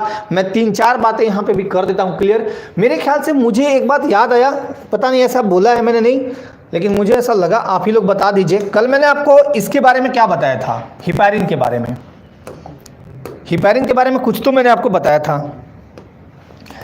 हिपैरिन के बारे में आपको क्या बताया था, मेरे ख्याल से मुझे जहाँ तक याद है कुछ बताया था, अब भूल गए सब। हिपैरिन कोई चीज़ नहीं है, हिपैरिन का कोई काम नहीं है, बताइए हिपैरिन का क्या काम है। विटामिन जो रक्त का थक्का जमने वाला रोकता है। देखिए समझा देते हैं हिपैरिन, 2-3 बातें यहाँ मैं समझा देता हूँ, फटाफट ध्यान पूर्वक देखिएगा। हिपैरिन जो होता है वो रक्त के अंदर मतलब हमारे शरीर में जो रक्त दौड़ रहा है, रक्त का थक्का या स्कंदन जमने से रोकता है, जमने से रोकता है। ध्यान दीजिएगा, रक्त का थक्का या स्कंदन जमने नहीं देता है ब्लड के अंदर, मतलब हमारे बॉडी में हिपैरिन जैसा कोई प्रोटीन है जो अंदर के ब्लड को जमने नहीं देता है, दौड़ाते रहता है, बोलता है कि जमो मत, कहीं भी जमना नहीं है तुम्हें, क्योंकि जमेगा तो फिर बहुत दिक्कत हो जाएगा, ठीक है। ब्लड कहीं जम जाएगा, मान लीजिए इसी पार्ट में जमेगा तो ये पूरा हाथ ही खराब हो जाएगा, फिर प्रोसेस खराब हो जाएगा आपका। ब्लड जमना नहीं चाहिए बॉडी में। लेकिन हिपैरिन में एक चीज याद रखिएगा, जैसे ही ये बाहरी वायुमंडल के संपर्क में आएगा, जैसे मान लीजिए कहीं हाथ आपका गलती से कट गया, चोट लग गया या कट गया, और रक्त जैसे ही क्या बोला, ये जमने से रोकता है, मतलब जमने नहीं देता है। तो हिपैरिन वायुमंडल ये ब्लड जमने नहीं देता है, ब्लड जमने से रोकता है, ठीक है। हाँ, तो जमने नहीं देता है, हिपैरिन का काम यही होता है। लेकिन जैसे ही ये वायु के संपर्क में आएगा, ये अपना प्रभाव खत्म कर देगा, ये प्रभाव अपना खत्म कर देगा। एक तो ये बात हुआ। दूसरा एक बात और होता है, आपको बताते चले, प्रोथ्रोम्बिन। प्रोथ्रोम्बिन का काम क्या है? एक और है विटामिन के। विटामिन के का काम क्या होता है? रक्त का थक्का जमाता है। प्रोथ्रोम्बिन का काम क्या होता है? एक प्रोटीन है और ये विटामिन है, यही तो है। एक चीज और मैं बता देता हूं, प्लेटलेट्स, जिसको बोलते हैं पट्टिकानु, प्लेटलेट्स, इन तीनों का काम क्या होता है? ब्लड को जमाना, मतलब रक्त का स्कंदन बनाना, जमाना, या रक्त का थक्का जमाना। ये काम क्या करते हैं, इनका बात बोलूं मैं, विटामिन के।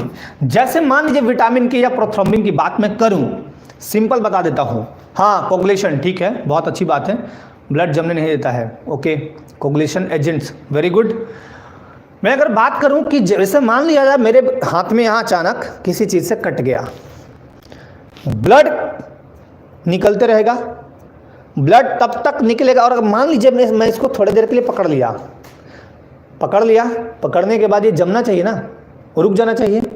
यदि हम में विटामिन के की कमी है, हमारे बॉडी के अंदर प्रोथ्रोम्बिन की कमी है, हमारे बॉडी के अंदर प्लेटलेट्स की कमी है, तो ये रुकेगा ही नहीं, ऑटोमेटिकली बहते रहेगा। कितना भी देर दबाइए, 10 मिनट दबाए, 1 मिनट सुनिएगा, अगर 1 मिनट दबाए छोड़ दिए तो रुक जाता है। अब ऐसा नहीं कि टांगी से काट लेना है या कुल्हाड़ी से जो बोले या फिर तलवार से, ऐसा करके देखना है, प्रयोग नहीं करना है। मैं बस बता रहा हूँ, वो समझना है। कभी आप गिर गए, चोट लग गया, कट गया, आप अगर पकड़ लिए, छोटी घाव है, छोटी चोट है, पकड़ लिए, 1-2 मिनट पकड़े, छोड़ दीजिएगा, फिर वो अपने आप ठीक हो गया, कुछ नहीं करना है।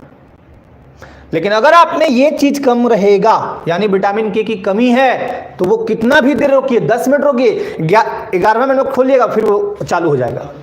समझ में आया? फिर एक एग्जांपल लेता हूं। जब डॉक्टर सिरिंज लगाते हैं यहाँ पे ब्लड निकालने के लिए, तो देखे होंगे एक रुई छोटा सा देते हैं, उस रुई को बोलते हैं कि दबाओ। कितनी देर दबाने के लिए बोलते हैं? 1 मिनट। 1 से 2 मिनट दबाए रखे, छोड़ दीजिएगा। छोड़ दिए, ब्लड आता है? नहीं।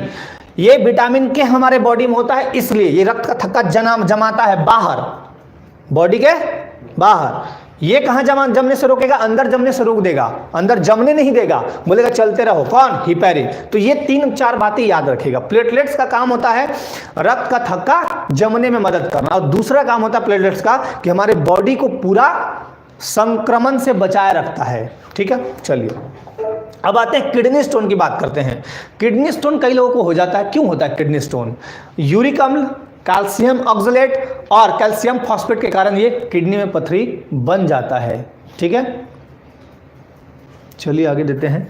मूत्राशय शोथ या सिस्टाइटिस बोलते हैं, सिस्टाइटिस। सलीवा लगाने से रुक जाता है। Haemophilia disease. अच्छा, चलिए, रोगी के मूत्राशय में असहनीय पीड़ा, मूत्र बार बार आना, शरीर में अकड़न। कभी कभी देखिएगा कि मतलब आप जब यूरिन त्यागते हैं तो बहुत दर्द देता है, वो यही रोग होता है। कौन? मूत्राशय शोथ या सिस्टाइटिस रोग। जो रोगी होगा उसी को ये वैसा होता है। इसका कारण है ई कोलाई जीवाणु का संक्रमण, बैक्टीरिया का संक्रमण। ई कोलाई जो बैक्टीरिया उसका संक्रमण होगा तभी ये होता है। अब आते हैं नेफ्रेटिस। नेफ्रेटिस में ध्यान दीजिएगा, रोगी की कमर में पीड़ा होगा। नेफ्रेटिस रोग में क्या होगा? कमर में पीड़ा होगा। अब ये मत दिमाग लगाने लगे कि सर हम लोग का तो हमेशा दर्द देता है। आपका बैठने की वजह से दर्द देता है, यहाँ लगाना नहीं है दिमाग। वृक्क में पीड़ा, दर्द के साथ यूरिन का आना, कभी कभी यूरिन में ब्लड भी आ जाता है, और इसका कारण क्या है? जीवाणु का संक्रमण। पेनिसिलिन का जो प्रयोग है इसमें लाभकारी होता है। बार बार प्रश्न पूछे गए हैं, पेनिसिलिन की खोज किसने की थी? बताइए। का? अलेक्जेंडर सिकंदर? अच्छा, फ्लेमिंग, एडवर्ड जेनर। चेचक टीके की खोज किया था एडवर्ड जेनर, अलेक्जेंडर फ्लेमिंग। कौन क्या था पेनिसिलिन की खोज? फ्लेमिंग। तो इसको क्या बोलते हैं? नेफ्रेटिस। इसको क्या बोलेंगे हम? नेफ्रेटिस। और एक लास्ट बचता है आपका गठिया रोग। देखिए, गठिया रोग को क्या बोलते हैं? अर्थराइटिस। अर्थराइटिस, गठिया रोग। रक्त में प्रवाहित यूरिक अम्ल जब जोड़ों में सोडियम यूटेट क्रिस्टलों के रूप में जमा हो जाता है, जोड़ों में जम जाएगा। जोड़, जहां जहां जोड़ होगा, आमतौर पे देखिएगा पैर वाला, हाथ वाला, है ना। गठिया रोग किसको बोलते हैं? पैर में आमतौर पे यहाँ पे जोड़ जहां पे होता है ना। अच्छा, ये जो हमारे हड्डी होते हैं यहाँ पे पैर में, जंघा और ये थाई, ये इसके बीच में, मतलब यहाँ पे इस वाले हड्डी को क्या बोलते हैं? Knee cap. हाँ, वेरी गुड, नी कैप, या उसी को पटेला वगैरह भी बोलते हैं। चलिए, गठिया रोग या अर्थराइटिस क्या होता है? रक्त में प्रवाहित यूरिक अम्ल जब जोड़ों में सोडियम, उसी में, हाँ, उसी को तो बोल रहे हैं। रक्त में प्रवाहित यूरिक अम्ल जब जोड़ों में सोडियम यूटेट क्रिस्टलों के रूप में जब जमा होगा, तब उसको जोड़ों में दर्द होगा और गठिया रोग हो जाता है। और इस तरह आपका लगभग मेरे ख्याल से खत्म हो गया। ये है आपका लास्ट पेज, खत्म हो गया। तो उत्सर्जन तंत्र में मुख्य रूप से ये बातें पढ़नी थी आपको, तो ये याद रखिएगा। आईब्रो खराब हो गया? अच्छा, इल्बो कह रहे हैं, sorry, elbow. Penicillin, Alexander Fleming, very good story. देखिए अब इनका तुरंत तंत्रिका तंत्र कहाँ चला गया स्टोरी पे, सुनाता हूँ, टेंशन मत लीजिए। हाँ, पूछ, क्यों शर्मा रहे हैं? पूछ लीजिए ना। रनिंग करने के बाद अगर मतलब बाई चांस रनिंग करते करते बॉडी पूरा ऐसी गर्म रहता है, उसके समय यूरिन के थ्रू अगर ब्लड आ जाए तो उसको इन फ्यूचर को प्रॉब्लम होता है। हाँ, आपको कोई ना कोई दिक्कत है, ऐसा नहीं होता है कभी भी। आपको कुछ प्रॉब्लम है, दिखा लीजिए डॉक्टर को, जिसको भी मतलब है वो प्रॉब्लम में, ऐसा नहीं होता है। नहीं आएगा, नहीं नहीं नहीं नहीं, कभी नहीं आएगा, कभी नहीं आएगा, कभी नहीं आएगा, ये याद रखिएगा। यूरिन के साथ ब्लड आने का मतलब है कुछ ना कुछ आपका प्रॉब्लम है। कुछ भी कर लीजिए आप बॉडी के साथ, ये नहीं आएगा, आएगा नहीं। यानी आपके बॉडी में कुछ किस टाइप का प्रॉब्लम करे, मतलब इन फ्यूचर यूरिन से संबंधित प्रॉब्लम हो जाएगा, वंशानुगत नहीं है ये, यूरिन से संबंधित कोई प्रॉब्लम हो सकता है। तो वंशानुगत में देखेगा तो वंश को प्रॉब्लम हो जाएगा, मतलब इन फ्यूचर मतलब आने वाले वंश को हो सकता है, ये वंशानुगत। आएगा ही नहीं उसका, वो अगर वो होगा तो आएगा ही नहीं। अच्छा, कोई बात नहीं, गोद ले लेना, टेंशन नहीं लेना है। चलिए अब स्टोरी सुनेंगे, सुनाए या फिर क्लास में चलें? रक्त परिसंचरण तंत्र, क्लास में चलें? चलिए, कहानी नहीं सुनने इनको। तो सुना दे सर, आप वादा किए थे। अच्छा, वादा किए थे, वादा टूटना नहीं चाहिए, है ना?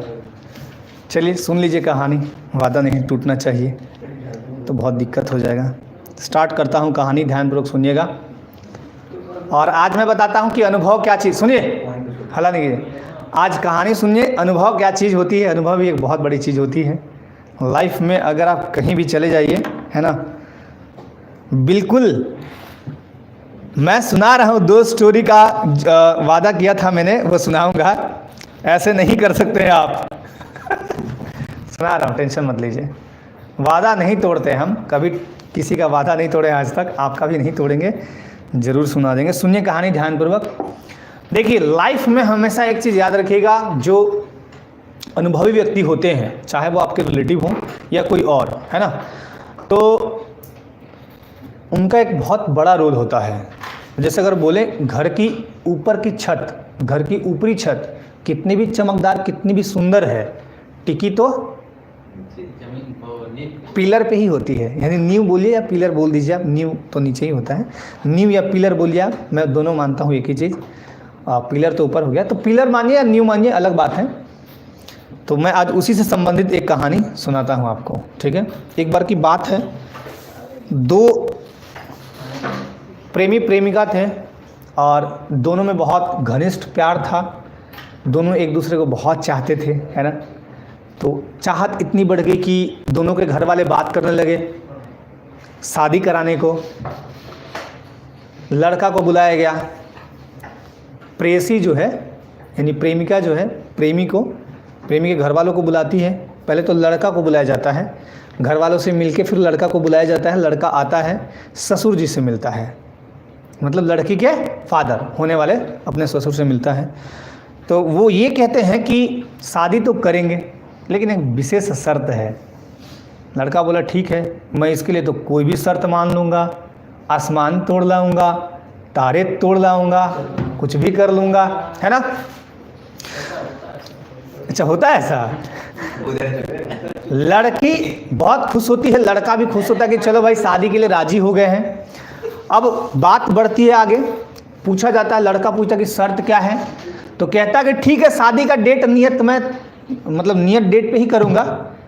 उस डेट को उस शादी में, यानी तुम जो बारात लेके आओगे उसमें कोई भी बूढ़ा या बुजुर्ग व्यक्ति नहीं आएगा। अब लड़का सोचता है कि प्रियतमा के बिना तो जी नहीं सकते, बूढ़े का क्या ज़रूरत है, मत लाओ। ये सोच के कहता है कि डन, ससुर जी डन। बारात का जो डेट रखा गया था उस डेट पे सारे तैयारी करते हैं। तो तैयारी करते करते बुजुर्गों को मना किया जाता है कि आप नहीं जाओगे। लड़के पक्ष मना करते हैं, खासकर लड़का मना करता है, लेकिन उसमें एक जो व्यक्ति था बूढ़ा, वो नहीं मानता है। नाना कहता कि जाएंगे ही हम, नाना तो जाएंगे। और नाना बड़ी इस मामले में जिद्दी होते हैं, बोलते हैं कि देखो बेटी को तो हम डेली मिलने आते नहीं हैं, बेटी के तुम बेटा हो और इस मामले में हम तुमको छोड़ नहीं सकते हैं। हमारे बेटे के जो बेटे हैं वो आँख के सामने हैं, तुमको छोड़ेंगे नहीं, हम तो चलेंगे। अब वो बड़ा जिद्दी हो जाते हैं, मनाते हैं, ये लोग मानते नहीं। तो अब वो लड़का सोचता है कि तब तो मेरी शादी हो गई, क्योंकि शर्त यही है कि कोई बुजुर्ग नहीं आना चाहिए।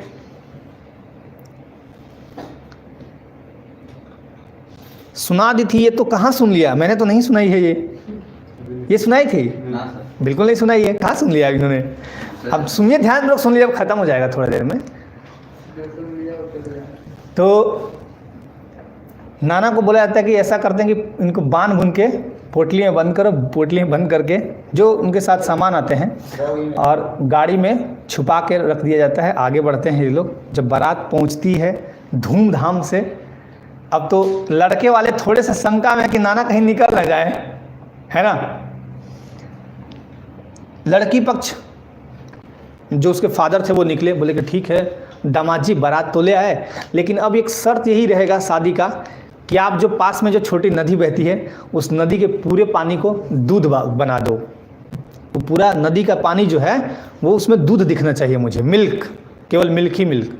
अब लड़का बोलता है कि ये कैसे होगा, ये तो हो ही नहीं सकता है, नदी में इतनी मतलब पानी है, इतना पानी है, 1-2 litre, 10 litre, 20 litre, 50 litre, 100 litre, 200 litre तक रहेगा तो चलेगा, कहीं से दूध का इंतजाम हो जाएगा, है ना। इतना नदी में पानी है भाई, कहाँ से आएगा, तो शादी नहीं होगी, जाओ शादी टूट गई। बेचारे लोग थोड़े मायूस होते हैं, पीछे लौटते हैं। लौटते लौटते एक आदमी उसमें बोलता है कि नाना को तो निकाल दो, बेचारे का जान क्यों ले रहे हो। नाना को निकाला जाता है, नाना निकलते हैं। सारे लोग मायूस थे तो पूछे कि भाई शादी दुल्हन कहाँ है, शादी वादी किया है, तुम लोग ऐसे लौट गया। तो सारी कहानी बताई जाती है। नाना बोले अरे यार ये तो छोटा सा प्रॉब्लम है, चलो वापस घुमाओ गाड़ी। सारे गाड़ी वापस घूमते हैं। जब गाड़ी वापस घूम के जब आते हैं तो बीच रास्ते में ही नाना बोलते हैं कि वहाँ जाके जो संदेश वाहक आके तुमको बताया था ऐसा बात, उससे यही कहना है कि हमने दूध का इंतजाम कर लिया है, आप नदी के पानी को हटा दो। आप नदी के पानी को हटा लो, हमने दूध का इंतजाम कर लिया है। उस नदी में दूध तभी तो डालेंगे जब पानी निकालोगे, नहीं तो दूध डालने का मतलब पानी दूध एक हो जाएगा। तो इस कहानी का मेन पर्पस यही है कि हमेशा लाइफ में याद रखिए कि जो एक्सपीरियंस होल्डर होते हैं या जो अनुभवी व्यक्तित्व होते हैं या आपके लाइफ में जो बड़े बुजुर्ग होते हैं, आप जीवन में कितना भी बड़ा इंसान, मतलब बड़े पद पे चले जाइए, इंसान बड़ा तो तब नहीं बनिएगा जब पद पे जाइएगा, तब नहीं बनता इंसान। इंसान अपनी सोच से, अनुभव से, इज्जत से बनते हैं। तो तब भी आपका वो अनुभव, यानी जो वो बड़े व्यक्ति हैं आपके जीवन में, उनका बहुत इंपॉर्टेंट रोल होता है। ठीक है। अब एक शॉर्ट बात सिखाता हूं, आप लोगों को लग गया कि ये कहानी मैंने सुनाई थी, मैंने सुनाई नहीं थी, कहानी होगी खत्म। लेकिन एक चीज और समझा देता हूं, लेकिन इसको कोई भी केवल सुनेगा, इंटरटेनमेंट करेगा और हटा देगा। समझ में आया? मेरा मकसद है आप लोग को थोड़ा सुनिए, ध्यान दीजिए। रक्त परिसंचरण तंत्र पढ़ना है तो एक और कहानी सुना दूं, जल्दी बोलिए फटाफट। कहानी नहीं है, मतलब वो एक ऐसे ही है, चुटकुला टाइप का ही है, मजेदार चीजें पर। अब क्लास की बात ले लेना, अंतिम समय में खाने में नमक का। ठीक है, सुनिए फटाफट, जल्दी सुनिएगा, फटाफट सुनिएगा ताकि मैं क्लास पे चलूं। क्लास पे ध्यानपूर्वक सुनिएगा। ज्वालामुखी किसे कहते हैं? अब ज्वालामुखी की बात कर लेते हैं 2 मिनट, उसके बाद चलते हैं हम बायो पे। ज्वालामुखी किसे कहते हैं? या आप यही बोलिएगा ना कि पृथ्वी के अंदर मेंटल में जो है लावा, मतलब मैग्मा चेंबर है, उस मैग्मा चेंबर में ये है, क्या बोलते हैं, तरल पदार्थ, मैग्मा बोलते हैं उसको। तरल पदार्थ, पृथ्वी के अंदर तरल पदार्थ को मैग्मा बोलते हैं। और वही मैग्मा जब बाहर निकलती है और वो फूटती है तो वही रूप ज्वालामुखी। लेकिन ज्वालामुखी एक्चुअली ये नहीं है, अरे अपना ज्वालामुखी नहीं, ज्वालामुखी एक्चुअली ये नहीं है। लेकिन मैं तभी ये ज्वालामुखी बताऊंगा जब कोई बुरा ना मानेगा।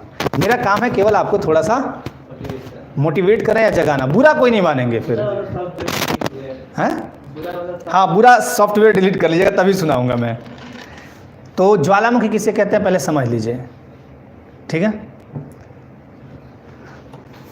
2 विपरीत लिंगों में जब अट्रैक्शन होता है, जब देखिएगा जैसे सूर्य और चंद्रमा है, इनको दोनों अलग अलग मान लीजिए, एक बहुत ठंडा एक बहुत गर्म है, दोनों में अट्रैक्शन होता है तभी तो ज्वार भाटा आता है। अट्रैक्शन नहीं होगा ज्वार भाटा नहीं आएगा, याद रखिएगा। तो 2 विपरीत चीज़ों में अट्रैक्शन होता है। जैसे माँ को बेटा से बहुत प्यार रहेगा, बेटी से नहीं रहेगा, बेटी को हमेशा डांटते रहेगी, और बेटी को पापा से बहुत लगाव रहेगा। तो 2 जो मेल फीमेल हैं, यानी एक लड़का एक सुंदर लड़की को देखा और सुंदर लड़की लड़का को देखा, दोनों में अट्रैक्शन हुआ तो दोनों में हुआ प्यार, ठीक है। तब इसको क्या बोलेंगे हम लोग? नहीं, इसको मैं भूल गया। अब आप लोग के हंसी के चक्कर में ना मेरा दिमाग उधर गया। इसको बोलते हैं ये सूरजमुखी, चंद्रमुखी, सॉरी, हाँ याद आया, चंद्रमुखी। चलिए याद आ गया मुझे। तो जब दोनों का अट्रैक्शन होगा, दोनों में जब बहुत प्यार बढ़ेगा तो उसको बोलते हैं चंद्रमुखी।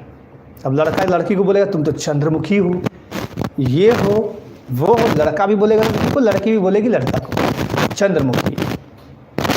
जब दोनों के बीच शादी का बात आएगा, शादी का सेटिंग हो गया, शादी होने वाली हो, या यूं मान ले एंगेजमेंट हो गई दोनों की, उन्हीं दोनों की, तो वो बन जाएगी लड़की सूरजमुखी। पहले वो लड़की क्या थी? चंद्रमुखी। अब वो बन जाएगी सूरजमुखी। और जब यही शादी हो जाए, 1 महीना बीत जाए, तो यही ज्वालामुखी फूट जाती है।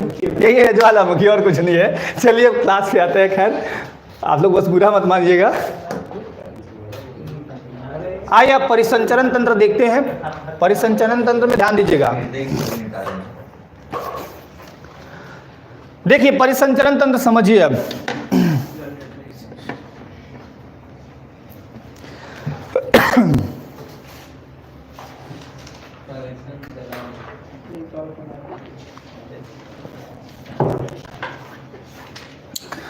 परिसंचरण तंत्र को बोलते हैं सर्कुलेटरी सिस्टम। इसका भी थोड़ा सा हम ब्रीफली समझा दें आपको, क्या है, कैसे काम करता है।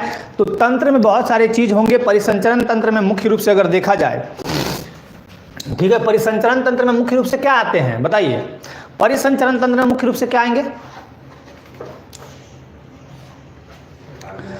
देखिए इसमें आएगा आपका पहला रुधिर, रुधिर आएगा, हृदय आएगा और रुधिर वाहिकाएं आएंगी। ठीक है, तो परिसंचरण तंत्र जो है उसको आज पढ़ना है। पहले मैं इसका एक ट्रेलर दिखा दूं। हमारे बॉडी में सबसे पहले तो ये कि वायुमंडल में नाइट्रोजन कितने हैं, कितने परसेंट है? 78। ऑक्सीजन कितने हैं? 21%। कार्बन डाइऑक्साइड कितने हैं? 0.03%। ठीक है, ऑर्गन कितने हैं? 0.93%। ठीक है, 4 गैसें याद रखिएगा क्रमानुसार। पहला नाइट्रोजन 78.08%, जिसको 78% आप कहते हैं। ऑक्सीजन 20.95% यानी 21% इसको आप कहते हैं रफली। और आर्गन बोलते हैं 0.93% और कार्बन डाइऑक्साइड 0.03%।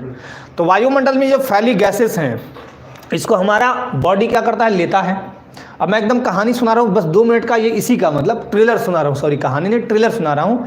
तो हमारे बॉडी में जो है, पूरे बॉडी में ब्लड ही ब्लड है, फैला हुआ है, ब्लड का जाल है। और अगर हम यूँ बोले उस ब्लड में ऑक्सीजन है, ऑक्सीजन भी है, कार्बन डाइऑक्साइड भी है, दोनों है। ठीक है, ब्लड में ही है, कार्बन डाइऑक्साइड और CO2 ब्लड में ही है।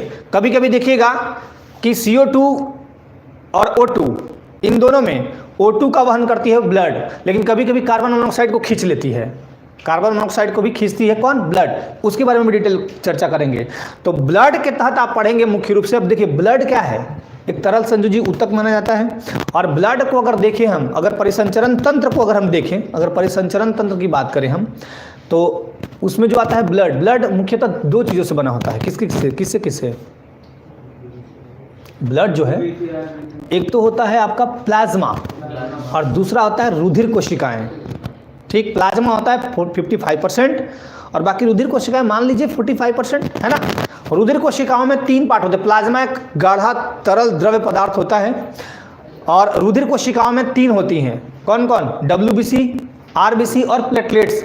ठीक है, अब इन सभी का काम क्या होता है? हमारे बॉडी में जो भी हम खाते पीते हैं वो हमारे ब्लड के थ्रू ही पूरे बॉडी में पहुंचता है। हम खाए, पेट में गया तो ब्लड यहाँ कैसे आया? हमारा हाथ कितना स्ट्रांग है, नहीं बोलते खाओ पियो थोड़ा स्ट्रांग बनो। आप जिम ज्वाइन करते हैं, आप दौड़ते हैं, फिजिकल एक्टिविटी करते हैं, आपको बन जाने हैं मान लीजिए SP, तो SP को चोर के पीछे भागना होगा ना। अब कहेंगे SP को गोली नहीं चलाना है, बिल्कुल चलाना है। कहाँ है आप? SP को गोली चलाने होते हैं, DSP को गोली चलाने होते हैं, सारे काम है। डिफेंस मतलब समझ रहे हैं ना। UPSC क्रैक करके जब SP बनते हैं आप, यानी IPS, और इधर आप PSC क्रैक करके जब आप बनते हैं तो क्या बनते हैं? DSP। तो काम क्या है? भागदौड़ वाला। तो मेरे कहने का मतलब कि आपको भागदौड़ में मजबूती के लिए क्या चाहिए? ताकत, एनर्जी, ऊर्जा कौन देता है? ब्लड। कैसे देगा? मैंने कल बताया था, भोजन लिए, छोटी आंत पचाया, छोटी आंत को अवशोषण हुआ, ब्लड को दिया, ब्लड सब जगह फटाफट फेंक के पहुंचा दिया। ठीक, तो ब्लड का काम यही है। डब्ल्यूबीसी का काम, आरबीसी का काम ये हुआ, मैं शॉर्टली एकदम समझा रहा हूं। आरबीसी का काम ये हुआ, डब्ल्यूबीसी का काम क्या होता है? हमारे बॉडी में कभी बॉडी बीमार हो जाए, हमारे बॉडी में जो मतलब प्रतिरक्षा तंत्र हैं, जो हमको जीवाणुओं से लड़ने में मदद करते हैं, वो मजबूत बना रखता है डब्ल्यूबीसी, यानी श्वेत रक्त कणिकाएं। प्लेटलेट्स का काम क्या होता है? ये भी हमारे बॉडी को मतलब एक तरह से क्या बोले, प्रोटेक्ट देते हैं। और डब्ल्यूबीसी को तो क्या बोलते हैं हम? शरीर का सिपाही बोलते हैं, क्योंकि वो लड़ के बाकी चीज़ों को हटाता है। हमारे बॉडी में जैसे मान लिया हम बीमार हो गए और डब्ल्यूबीसी कमज़ोर है, तो फिर और बीमार होंगे आप, जल्दी ठीक नहीं होंगे। डब्ल्यूबीसी सब ठीक ठाक है। या प्लेटलेट्स भी जो हमारे शरीर में है, प्रतिरक्षा तंत्र को बनाए रखता है। ठीक है, ये 3 हो गए। उसके अलावा एक और चीज़ आता है, हार्ट, हृदय। हृदय का काम क्या होता है? ब्लड का पंपिंग करना, ब्लड का पंपिंग करना। ये हार्ट ही है कि जिसके दम पे आप जिंदा हैं, हार्ट ही है कि जिसके दम पे आप जिंदा हैं। हार्ट में जैसे हार्ट के क्या, हमारे हार्ट के 4 पार्ट हैं। अब उस चारों पार्ट में क्या करता है? 2 तरह के ब्लड घूमते रहते हैं, एक तो शुद्ध रक्त, एक अशुद्ध रक्त। ऑक्सीजनेटेड ब्लड शुद्ध रक्त और डीऑक्सीजनेटेड ब्लड अशुद्ध रक्त। ये घूमते रहते हैं। फेफड़ा को भेजेगा, फेफड़ा शुद्ध करेगा बॉडी में, फिर उसका प्रोसेस में पूरा डिटेल में बताऊंगा। तो रक्त परिसंचरण तंत्र में यही हम आपको पढ़ना है कि पूरा हृदय का सिस्टम हो गया, पूरा ब्लड कोशिकाएं हो गई तीनों, और प्लाज्मा के बारे में कुछ चर्चा करेंगे। यही है। और ब्लड हमारे मानव शरीर के लिए क्यों जरूरी है? क्योंकि ब्लड ही हमारे शरीर में सब जगह ऑक्सीजन की परिपूर्ति करता है, और ऑक्सीजन हमारे लिए प्राण वायु है। ओके, अब चलिए इसी को डिटेल में पढ़ लेना है, और क्या करना है। बहुकोशिकीय जंतुओं के शरीर में विभिन्न पोषक पदार्थों, oxygen, carbon dioxide, hormones, urea आदि के परिवहन के लिए एक तंत्र होता है, जिसे परिसंचरण तंत्र कहते हैं। तो डिफिनेशन, खरखराहट आ रही है, 1 सेकेंड, अभी मेरे हाथ से लग गया था, सॉरी। हो सकता है कि हाथ से लगने की वजह से खरखराहट आ रही हो। एक बार देख लीजिए तो, खरखराहट अब तो नहीं आनी चाहिए। एक बार देखिए, एक बार देख लीजिए तो, खरखराहट अब तो नहीं आनी चाहिए। हाँ, वो मेरे हाथ से सॉरी लग गया था, इसकी वजह से ऐसा हो गया। परिसंचरण तंत्र कहते हैं, डिफिनेशन आपको एग्जाम में कभी पूछे नहीं जाते हैं, बस बता देता हूँ। मानव शरीर में रुधिर यानी ब्लड तथा, हाँ एक चीज छूट गया था, लसिका। लसिका हमारे घाव को भरने का काम करती है, जिसको बोलते हैं लिम्फ। ठीक है ना। और ब्लड वेसल्स जो होते हैं, रुधिर वाहिकाओं, उनको दुरुस्त रखते हैं। रुधिर वाहिकाएं को दुरुस्त रखने का काम कौन करता है? रुधिर वाहिका। मतलब आपको जैसे यहाँ कोचिंग में आना है, संस्थान में यहाँ पढ़ने आना है, तो आपको लाने का काम कौन करता है? गाड़ी। पानी से आते हैं? हाँ, तो पैदल मतलब 11 नंबर की गाड़ी से आते हैं ना आप। 11 नंबर गाड़ी नहीं समझते हैं? एक पाँव इधर, एक पाँव इधर, और आप ऊपर खड़े हैं, तो 11 नंबर नहीं हुआ? तो 11 नंबर की गाड़ी से आप आए हैं। तो लसिका उसी तरह होता है। लसिका भी एक तरल पदार्थ है, जो कि बहुत जरूरी होता है आपके परिसंचरण तंत्र में। लिम्फ द्वारा पचे हुए भोजन, रुधिर और लसिका द्वारा पचे भोजन, ऑक्सीजन, अपशिष्ट पदार्थ तथा हार्मोन्स आदि संबंधित अंगों और ऊतकों तक पहुंचाए जाते हैं। रुधिर परिसंचरण सदैव एक दिशा में होता है, उल्टे पुल्टे दिशा में मत बहाइएगा, एक ही दिशा में होगा। इस परिसंचरण का कार्य हार्ट करता है। ठीक है, हार्ट का पूरा फंक्शन भी दिखाएंगे आपको, टेंशन नहीं लेना है। रुधिर परिसंचरण के अंतर्गत आते हैं रुधिर, हृदय एवं रुधिर वाहिकाएं यानी ब्लड वेसल्स। रक्त परिसंचरण की खोज किसने की थी? आवाज ठीक आ रहा है ना? अच्छा, बस का वो दे रहे हैं साइन, ठीक है। रुधिर परिसंचरण तंत्र की खोज विलियम हार्वे ने 1628 में की थी। ये भी याद रखिएगा, ये बहुत बार पूछा भी एग्जाम्स में। अब तो ये सब चीज नॉर्मल हो गए, पहले बहुत पूछे जाते थे। ये इंपॉर्टेंट है आपके लिए, आपके एग्जाम्स के लिए बहुत इंपॉर्टेंट। परिसंचरण तंत्र को 2 पार्ट में बांटा गया है, खुला परिसंचरण तंत्र और बंद परिसंचरण तंत्र। अब दोनों चीजें समझिएगा, खुला परिसंचरण तंत्र किस में होता है और बंद किस में होता है।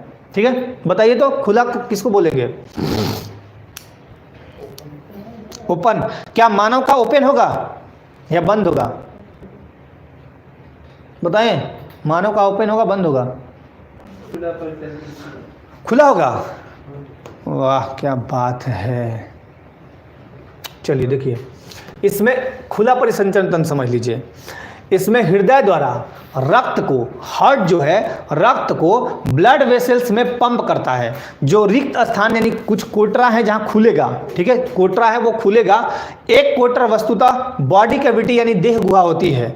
शरीर के विभिन्न अंग रक्त से सीधे संपर्क में रहते हैं। शरीर के विभिन्न अंग रक्त से सीधे संपर्क में रहते हैं। क्या हमारा बॉडी भी रहता है सीधे संपर्क में? रक्त से हाँ रहता है। अच्छा ऐसा है। अब बताता हूं मैं, नीचे टेंशन मत लीजिए। आर्थ्रोपोडा जिसको बोलते हैं संधिपाद, आर्थ्रोपोडा में कौन कौन आते हैं मैंने ऊपर ही बताया है। तिलचट्टा, मकड़ी, बिच्छू, मच्छर आदि ये किस में आएंगे? खुला परिसंचरण तंत्र, बंद में नहीं आएंगे। मोलास्का, मोलास्का में आते हैं सीप, घोंघा जिसको बोलते हैं स्नेल, ऑक्टोपस, कटल फिश आदि, इनमें खुला परिसंचरण तंत्र पाया जाता है। मतलब तिलचट्टा, मकड़ी, बिच्छू, मच्छर ये सारे जो हैं इनमें घोंघा, सीप, ऑक्टोपस इनमें क्या होता है? खुला परिसंचरण तंत्र पाया जाता है। बंद वाला देख लीजिए, बंद वाला होगा मानव में, ठीक है, मानव। और इसमें हृदय से, बंद में देखिए, इसमें हृदय से रक्त का प्रवाह एक दूसरे से जुड़ी रक्त वाहिकाओं के जाल में होता है। हमारे ब्लड वेसल्स के जाल हैं बने हुए पूरे बॉडी में, एकदम देखिएगा जाली जाली जाली लगा हुआ है, एक से दूसरा ऐसे निकलते रहता है। शरीर के अंग रक्त के सीधे संपर्क में नहीं होते हैं। अभी आपने बताया था कि होते हैं, इसलिए तो मैंने बोला रुकिए अभी आप। शरीर के अंग रक्त के सीधे संपर्क में नहीं रहते हैं। एनेलिडा मतलब केचुआ, इसमें कौन कौन आता है? देखिए केचुआ आएगा जिसको बोलते हैं अर्थवर्म, जोंक, लीचेस, कशेरुकी, मानव आदि में बंद और दोहरा परिसंचरण तंत्र पाया जाता है। ठीक है, बंद और दोहरा परिसंचरण तंत्र पाया जाता है। यह तंत्र मुख्यतः रुधिर और लसिका से बना होता है। रुधिर और लसिका ये बहुत बहुत इंपॉर्टेंट है। अब आइए ब्लड यानी रक्त, रक्त को देखिएगा, एक तरल संयोजी ऊतक है, यानी इसको बोलते हैं फ्लूइड कनेक्टिव टिश्यू। ठीक है, फ्लूइड कनेक्टिव टिश्यू। कार्य क्या है? सभी आवश्यक पदार्थ जैसे जो भी पोषक तत्व हैं जो हम लेते हैं, खाते हैं, पीते हैं, जो भी है, ऑक्सीजन और ऑक्सीजन को कोशिकाओं यानी सेल तक पहुंचाना, और मेटाबॉलिज्म यानी उपचयी क्रिया के दौरान बने अपशिष्ट पदार्थों जैसे CO2 को यानी कार्बन डाइऑक्साइड को कोशिकाओं में वापस भेजता है। यह है ब्लड।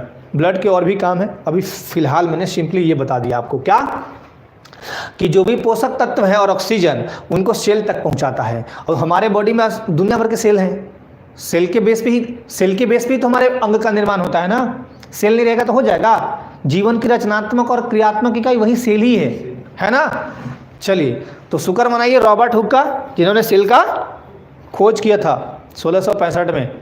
शुक्र मनाइए उस व्यक्ति का, तभी तो हम लोग पता चल पाया कि सेल क्या होता है, कैसे होता है। ऑक्सीजन को, चलिए तो हो गया यहाँ तक। और जो भी अपशिष्ट पदार्थ होंगे जैसे CO2 उसको कोशिका में वापस भेज देता है। अब देखिए यहाँ पे ब्लड वेसल्स दिखा देता हूँ मैं, पहले ये समझ लीजिए। रुधिर का रंग लाल उसमें उपस्थित हीमोग्लोबिन नामक प्रोटीन के कारण होता है, जिसमें लौह तत्व पाया जाता है। हीमोग्लोबिन की कमी से कौन सा रोग होता है? एनीमिया, खून की कमी या रक्त अल्पता। क्या होता है? हीमोग्लोबिन की कमी से एनीमिया, रक्त अल्पता या खून की कमी होती है। महिलाओं में आमतौर पर जब मासिक धर्म होता है उनका, तो वैसे टाइम में देखा गया है आमतौर पर महिलाओं में कभी कभी देखा जाता है कि ब्लड की कमी हो जाती है। तो अगर किसी व्यक्ति को या महिला को एनीमिया हो गया हो, रक्त अल्पता हो या रक्त क्षीणता, उसी को बोलते हैं ना खून की कमी, तो उनको सबसे पर्याप्त मात्रा में लेना चाहिए पालक, क्योंकि पालक सर्वोत्तम स्रोत है लौह तत्वों का। ठीक है, पालक, सेव और मड़ुआ, ये तीन बहुत इंपॉर्टेंट है। मड़ुआ खाएं आप लोग? मड़ुआ, गांव के लोग तो बहुत अच्छे समझते हो कि मड़ुआ होता क्या है। मड़ुआ की रोटी बनती है। मड़ुआ बहुत मतलब एक तरह से क्या होता है, उसमें प्रचुर मात्रा में लौह तत्व पाए जाते हैं और बहुत ही मतलब बॉडी के लिए बहुत ही अच्छा माना जाता है और बहुत पाचन उससे दुरुस्त रहता है। जैसे अगर मैं ये बोलूँ, हाँ मोटे अनाजों में आता है, जैसे मैं अगर ये बोलूँ कि मकई का रोटी जो खाते हैं, समझिएगा, मकई की रोटी, मकई मोटा अनाज है, उससे क्या है मकई का रोटी। अब मकई में क्या होता है? मकई खाएं तो क्या मिला आपको? Protein, carbohydrate. मकई से सबसे कार्बोहाइड्रेट भी होता है। क्या बोल रहे हैं? मकई की रोटी सबसे खून चूस लेती है। खून नहीं चूसती है मकई की रोटी में। सुनिए क्या होता है। कॉर्नफ्लेक्स खाते हैं आप सभी, जो भी कॉर्नफ्लेक्स खाते हैं, बाकी लोग तो समझ रहे होंगे। अब कहाँ मिलता है सर मड़ुआ? ठीक है, नहीं मिलता, कोई बात नहीं, अब तो मार्केट वाली अलग बात है। मकई जो होता है उसी से बनता है, उसी मकई से बनता है आपका कॉर्नफ्लेक्स। उसी से मिला जुला कर बनाते हैं लोग, और वही आप मार्केट में जाके बड़े शौक से खरीदते हैं। मकई का जो रोटी हमेशा खाया होगा, मतलब बहुत लंबे टाइम से, उसका ये जो फंक्शन है ना, बहुत शार्प तरीके से काम करता है, बहुत अच्छे तरीके से काम करता है। और आजकल हम लोग क्या खाते हैं, अटर पटर चीज़ें, चाउमीन खा रहे हैं, बर्गर खा रहे हैं, पिज्ज़ा खा रहे हैं। नाम तो बहुत होता है कि हमने ये खाया है इस होटल में, लेकिन सबसे वो खराब चीज़ आपके बॉडी के लिए आप नहीं समझ पाते हैं। बस वही है, जीभ का स्वाद है ना, अलग बात है। चलिए, तो अगर जैसे किसी को रक्त की कमी हो गई है, रक्त अल्पता हो गई है, हीमोग्लोबिन की कमी हो गई है, तो उनको क्या खाना चाहिए? सबसे ज़्यादा लौह तत्व जो पाया जाता है मैंने बताया था, पालक में, सेव में और मड़ुआ। तो अगर मड़ुआ नहीं है तो कोई बात नहीं, पालक सेव तो है, पालक का नियमित उपयोग करना चाहिए। लौह तत्वों की कमी से, ये तो लिखा हुआ है, मानव स्वस्थ मानव में रक्त की जो मात्रा होती है 5 से 5.5 लीटर। आमतौर पर देखा गया है कि महिलाओं में 1 लीटर के लगभग 1 लीटर रक्त कम होता है। ठीक है। क्या क्या क्या बोल रहे हैं? ये कह रहा है इतना फ्रूट पीती है तो अब ऐसा नहीं बोलना। पीएच मान देखिए इसका कितना होगा, 7.3 से 7.4। फिर से खरखराहट आने लगेगी, ध्यान दीजिए। पीएच मान क्या होगा? 7.3 से 7.4। क्षारीय होता है ये, क्या होगा? क्षारीय होगा। क्षारीय होगा और पानी से ये भारी होगा। अच्छा एक बात बताइए, अगर पानी से हल्का होगा तो ब्लड पानी में डूबेगा?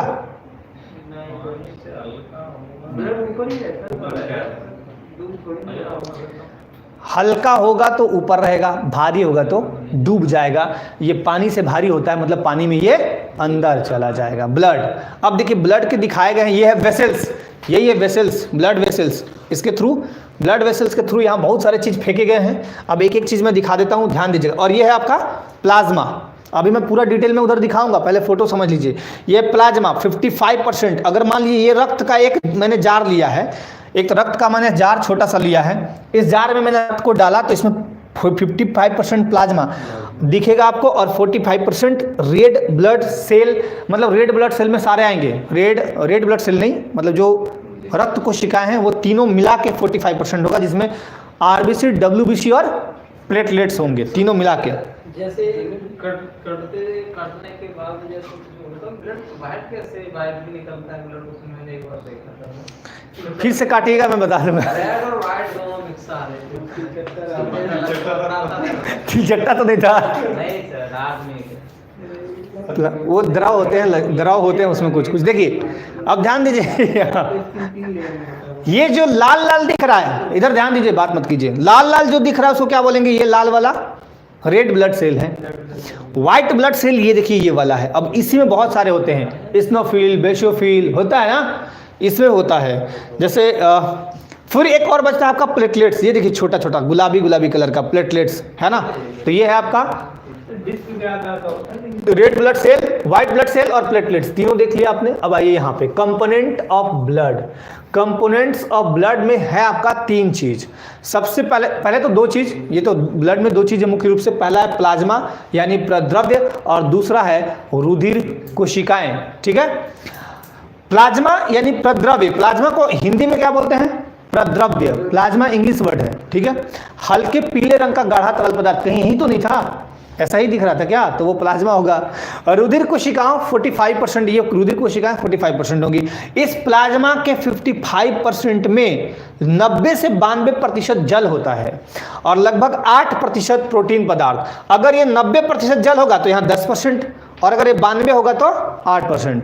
लेकिन आमतौर पर 90 से 92% जल होता है और 8% प्रोटीन पदार्थ। प्रोटीन पदार्थ में 2 पार्ट किया गया है, कार्बनिक और अकार्बनिक पदार्थ। कार्बनिक वाले बहुत इंपॉर्टेंट है, और कार्बनिक वाले तो चलिए खैर उतना नहीं, लेकिन कार्बनिक वाले बहुत ही इंपॉर्टेंट। पहला प्रोटीन, इसमें भी 3 पार्ट हैं। पहला है प्रोटीन, दूसरा है पचे भोज्य, तीसरा है उत्सर्जी पदार्थ। प्रोटीन फाइब्रिनोजेन, फाइब्रिनोजेन का काम क्या है ये बताइए? रक्त का थक्का, वेरी इंपॉर्टेंट, याद रखिएगा।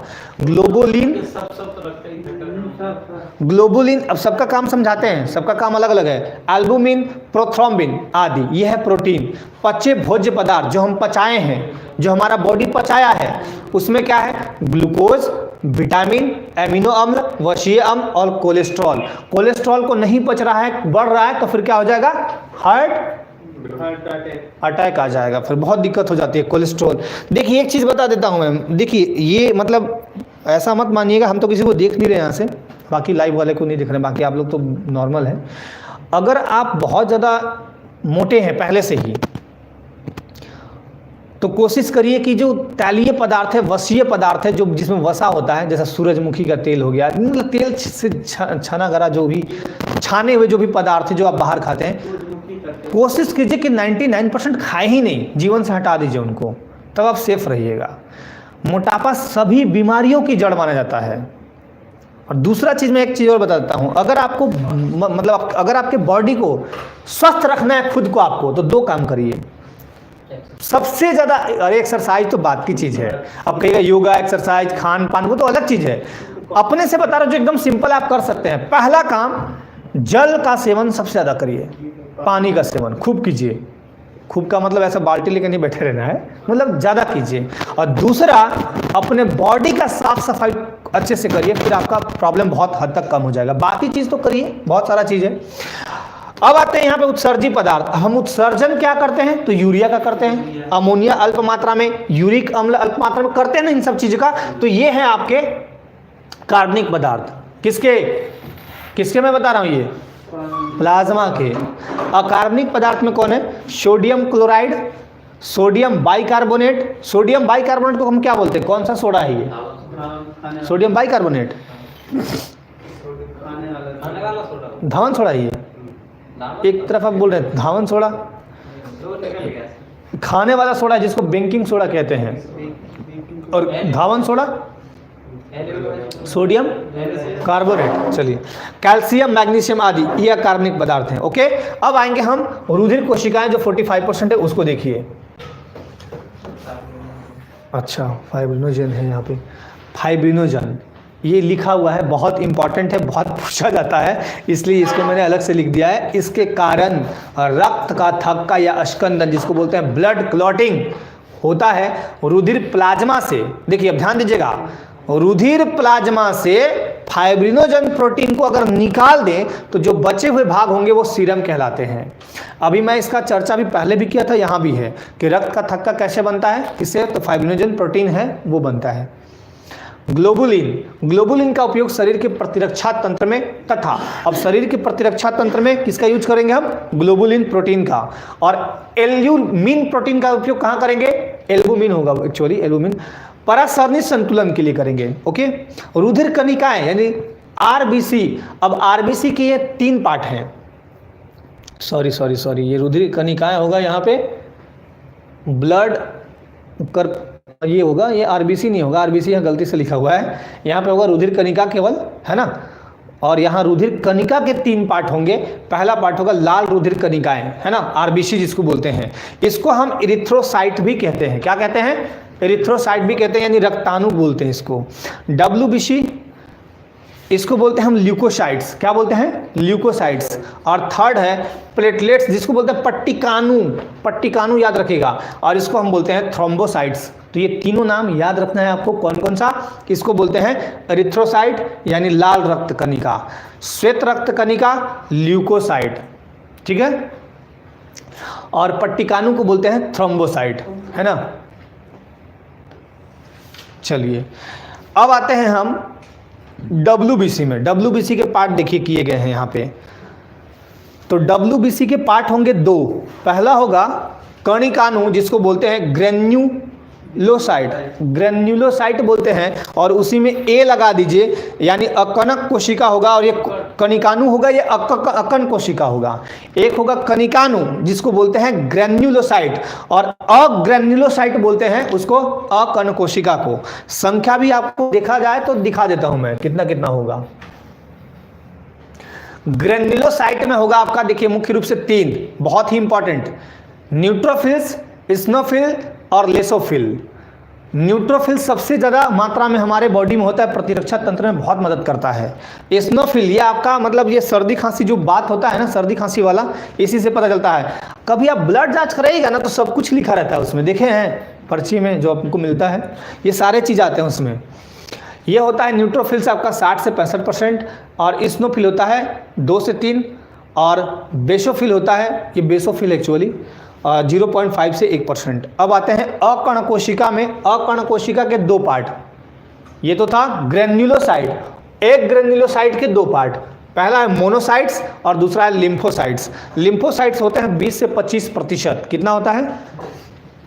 20 से 25%।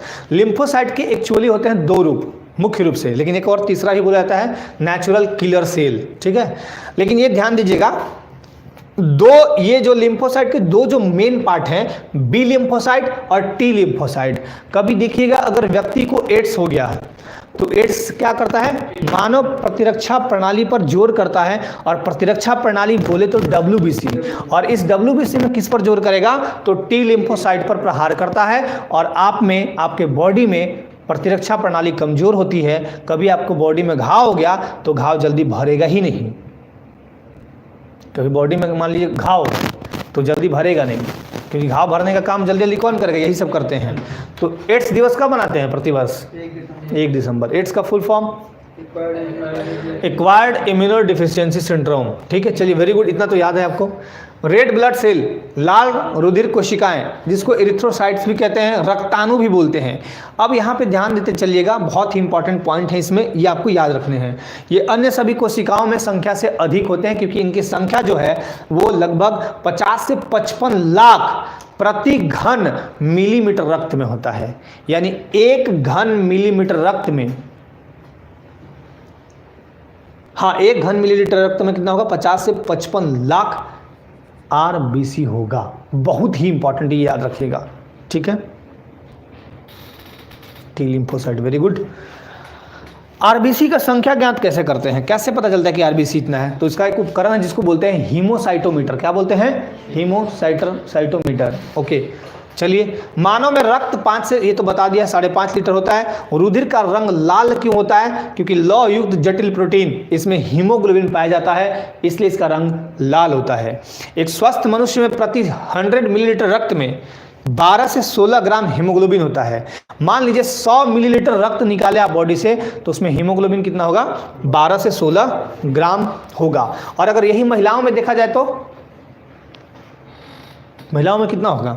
12 से 16, थोड़ा कम होगा। उनमें मेरे ख्याल से 13-14 तक होगा, 10 से 14, 9 से 14 मान लीजिए, है ना।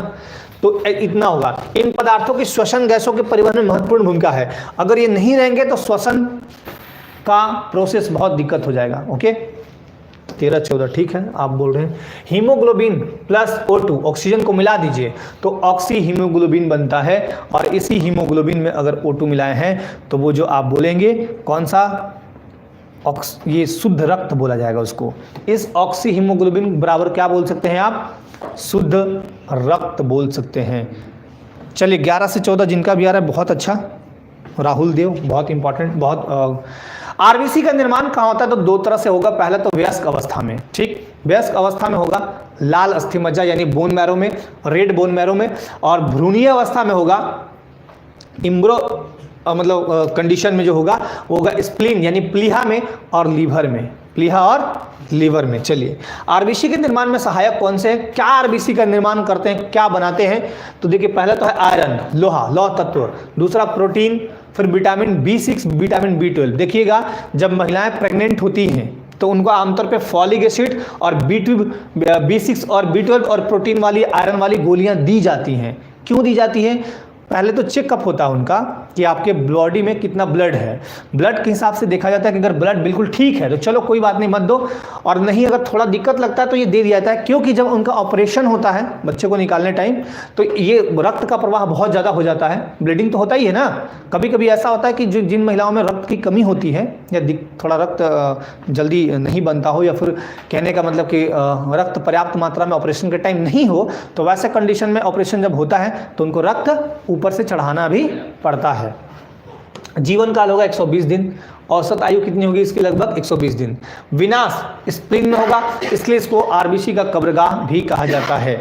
ठीक है, RBC का कब्रगाह किसको बोलते हैं? स्प्लीन यानी तिलिहा। प्लीहा या तिल्ली एक ही बात है। स्प्लीन को बोलते हैं प्लीहा या तिल्ली। तितली नहीं पढ़ लेना, तितली नहीं है वो, हाँ तिल्ली, तितली नहीं है। RBC का आकार छोटा होगा, चपटा होगा, अभी आपको दिखाए हैं, और उभयावतल होगा, एकदम गोला नहीं था, धसा हुआ उठा हुआ ऐसे था ना, अंडाकार नहीं है वो, गोल है, अंडाकार मत बोलिए। आरबीसी में केंद्रक यानी सेंटर नहीं होते, ऊंट और लामा के आरबीसी में केंद्रक होते हैं, ये याद रखिएगा। ऊंट और लामा के आरबीसी में केंद्रक होंगे, लेकिन हमारे ब्लड में केंद्रक आरबीसी में नहीं होंगे। कॉकरोच का रक्त सफ़ेद होता है, ये भी याद रखिएगा, कॉकरोच। अच्छा, मच्छर का रक्त कैसा होगा? मच्छर का, मच्छी का, मक्खी का, मक्खी, ये ईश्वर, अरे मक्खी कभी नहीं मारे हैं? नहीं मारे हैं? बचपन में हम लोग स्कूल में पकड़ लेते थे मक्खी को, जब काटता था पकड़ लेते थे, कभी कभी मार भी देते थे, तो हाथ में लाल हो जाता था रंग। ये कहाँ से लग गया? तो याद है कि मच्छी मारे थे। हाँ, सबका रंग लाल होगा, कॉकरोच का व्हाइट होता है। चलिए ध्यान दीजिए इधर, श्वेत रुधिर कोशिकाएं, WBC को बोलते हैं ल्यूकोसाइट्स। अब देखिए ये क्वेश्चन पूछे गए आपके एग्जाम में, UPPSC previous year question bank में देखिएगा तो ये पूछा गया था कि किस जीव के रक्त सफ़ेद होते हैं? मच्छर का तो लाल होगा। देखिए उनको, तो मच्छर का क्यों कर रहे हैं? मच्छर मार के देख लीजिए ना।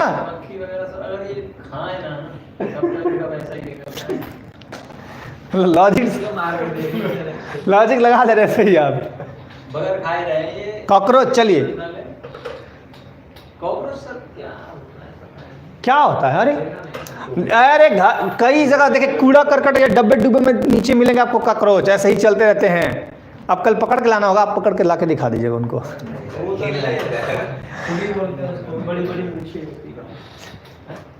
देखिए श्वेत रुधिर कोशिकाएं, WBC को ल्यूकोसाइट भी कहते हैं या अवर्णी कोशिका, इसको क्या बोलते हैं? अवर्णी कोशिका किसे कहा जाता है? तो अवर्णी कोशिका WBC को कहा जाता है। हीमोग्लोबिन की अनुपस्थिति के कारण इनका रंग सफेद होता है। हीमोग्लोबिन तो होगा नहीं इसमें, क्यों होगा? जीवन काल 2 से 4 दिन इसका होता है, 2 से लगभग 4 दिन आमतौर पे। यही मोनोसाइट या केंद्राणु, देखिए मोनोसाइट या केंद्राणु क्या है? सबसे बड़ा श्वेत रक्त कण है। सबसे बड़ा श्वेत रक्त कण कौन सा है? मोनोसाइट या केंद्राणु। लिम्फोसाइट सेल जो है, लिम्फोसाइट कोशिका सबसे छोटा श्वेत रक्त कण है, ठीक है। WBC की संख्या 6000 से 8000 प्रति घन मिलीमीटर रक्त, यानी 1 मिलीमीटर रक्त में जो है वो WBC की संख्या कितनी होगी? 6000 से 8000 प्रति घन मिलीमीटर। इसमें केंद्रक पाए जाते हैं। WBC का आकार कोई निश्चित नहीं होता है, याद रखिएगा। WBC हमारे शरीर को संक्रमण से बचाते हैं। जैसे मान लिया जाए आपके बॉडी में सर्दी खांसी बुखार या कई तरह के कुछ हो गए, तो उससे कौन बचाएगा? WBC। जिसका WBC स्ट्रांग होगा उसको जल्दी मतलब प्रॉब्लम ठीक हो जाएगा। और रोग प्रतिरोधक प्रतिरक्षा प्रणाली को दुरुस्त बनाए रखता है। इसे शरीर का सिपाही भी कहा जाता है। क्या कहा जाता है? शरीर का सिपाही भी कहा जाता है। ये याद रखिएगा अच्छे से, ओके।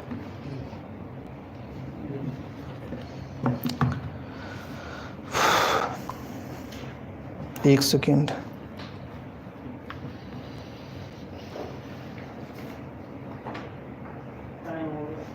टाइम नहीं हुआ अभी, रुक जाइए। क्यों टाइम किए हैं? अगली क्लास की टेंशन है? क्यों? अच्छा 3:15 बजे है ना, छोड़ देता हूँ, 10 मिनट रुक जाइए। बहाने मत करिए, चुपचाप बैठिए। इसे शरीर का सिपाही भी कहते हैं। किसको? WBC को। WBC का निर्माण कहाँ होता है? प्लीहा, लसिका गांठ, अस्थि मज्जा तथा थाइमस ग्रंथि में। WBC के 2 प्रकार हैं। हाँ, ये बहुत इंपॉर्टेंट है, ये देखिए, यही डिटेल वहाँ पे मैंने दिया था शॉर्ट रूप में।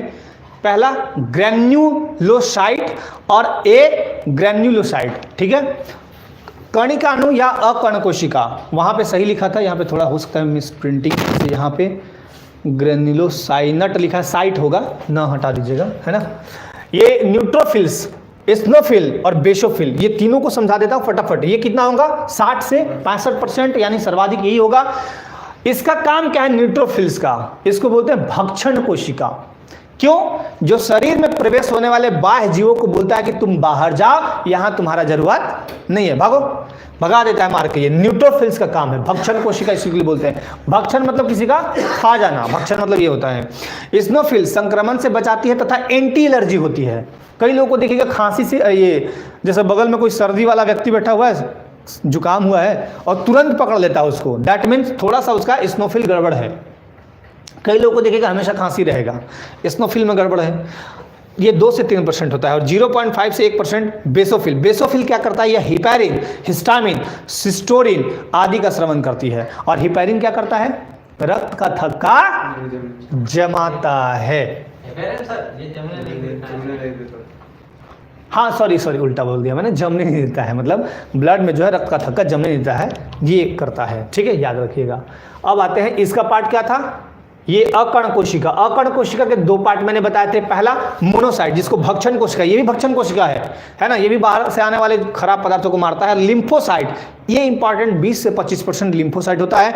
और देखिए बी लिम्फोसाइट और टी लिम्फोसाइट, ये दोनों शरीर की प्रतिरक्षा के लिए उत्तरदायी होते हैं।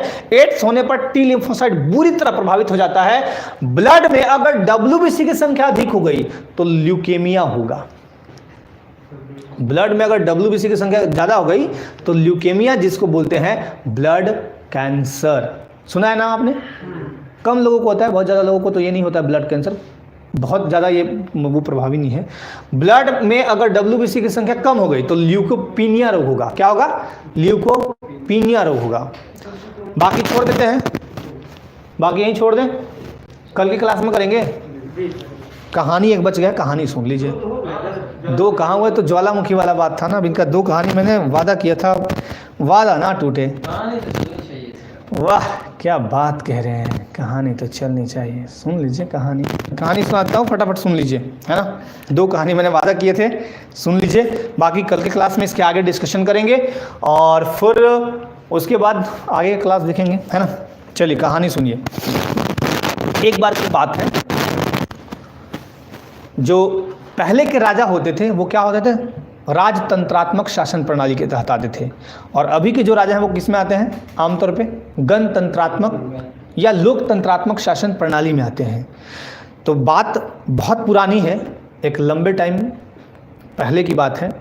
2 राजा थे, एक बहुत स्ट्रांग राजा था और एक बहुत कमज़ोर राजा था। तो जो स्ट्रांग राजा था वो अपने जो उसका जो विदेश मंत्रालय था उसके थ्रू जो मैसेज करवाते थे, मैसेंजर जिसको बोलिए, संदेशवाहक को भेजा कहाँ?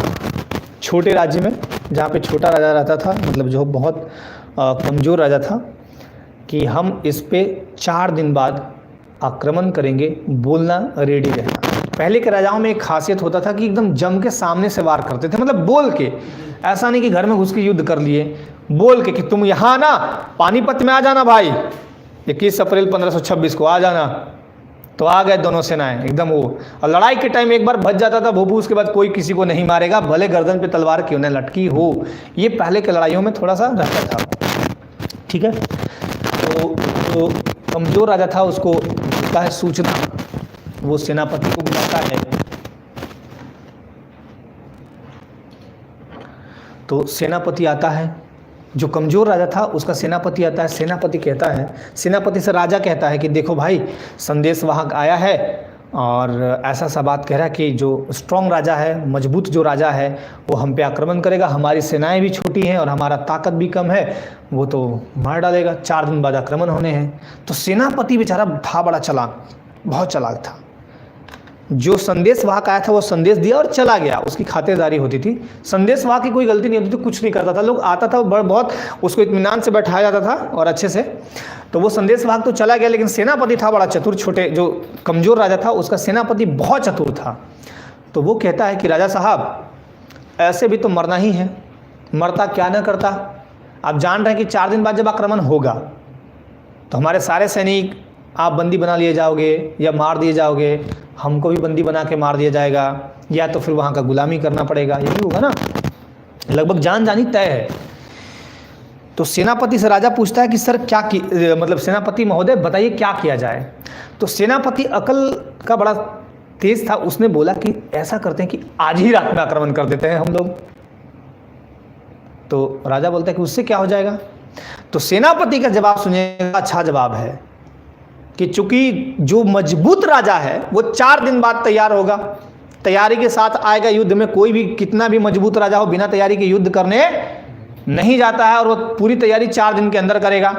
अगर हम आज आक्रमण करते हैं तो हो सकता है 20% चांस ऐसा बनता है कि हम जीत जाएं।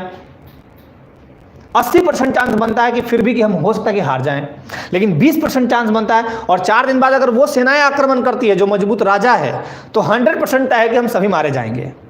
तो क्यों हम चांस ले लेते हैं आज ही। सारी सेनाओं को लेके वो कहाँ चला गया युद्ध करने। जो छोटे सैनिक थे, जो राजा मतलब जो राजा जो कमजोर थे, वो आक्रमण का योजना बनाते हैं। अब सेनापति चूंकि नेतृत्व करता है, किसी भी युद्ध का नेतृत्व कौन करता है? सेनापति करता है। तो सेनापति जैसे ही सेनाएं जा रही थी, तो अब भाई गांव है, बगल में आसपास जगह है, तो एक बांस की बनी हुई थी लंबी सी पुलिया बनी हुई थी काफ़ी दूर, मतलब मान के चलिए कि आधा 1 किलोमीटर 2 किलोमीटर, और वहाँ एक नदी पड़ती थी काफ़ी। तो उस नदी से जैसे ही सैनिक उस पार हुई, सेनापति ने उस पुले में आग लगा दिया। और आग लगाया, पुल तो जल के गिर गया नीचे। अब आप वापस कैसे आएंगे?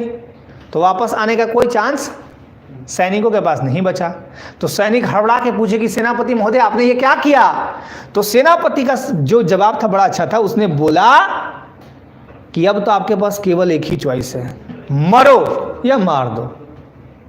सेनाएं अति उत्साह में भर गई कि अब तो हमको जिंदगी बचाने हैं, क्योंकि भाग तो सकते नहीं है पीछे, लौट तो सकते नहीं है कहीं किसी तरह से, और अब तो इनके राज्य में आ चुके हैं। नदी इस पार ये राजा था और नदी उस पार वो राजा था, तो इस राज्य में आ गए।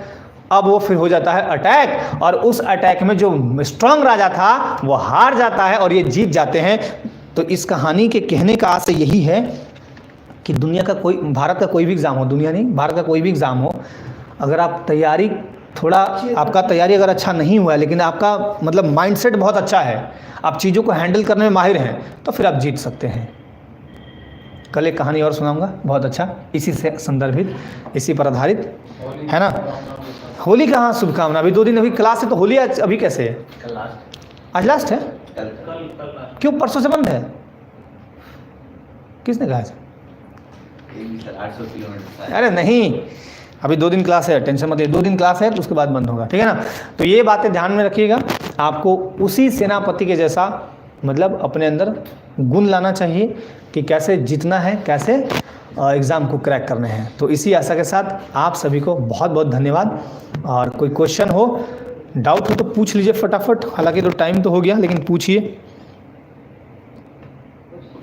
जब आपके पास और कोई ऑप्शन ना हो तब वही काम कीजिए जिस काम में आप लगे हैं, और उसको पूरे जी जान से करिए, फिर आपका काम होना 100% तय है। जीत जाएंगे आप, पक्का जीतेंगे। आप सभी को धन्यवाद। कोई क्वेश्चन हो तो पूछिए जल्दी से।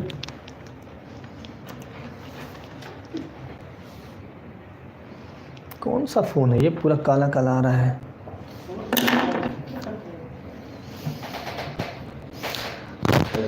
रजनी, बहुत ही अगर आप कहानी से बहुत इंस्पायर होते हैं तो पढ़ने में पूरा ध्यान लगाइए, है ना। बाकी कुछ नहीं है, बाकी अच्छे से तैयारी कीजिए, प्रिपरेशन कीजिए अपनी अपनी सारी लोग। और थैंक यू सभी को। तो चलिए आज के लिए धन्यवाद, मिलते हैं कल। इसी के आगे हम लोग चलेंगे, ब्लड में जहाँ छोड़े हैं प्लेटलेट्स याद रखिएगा, प्लेटलेट्स के आगे हमको चलना था, है ना। बाकी कुछ नहीं, बाकी पढ़ते रहिए, अपने लाइफ में मस्त रहिए, व्यस्त रहिए। ओके, चलिए धन्यवाद आप सभी को।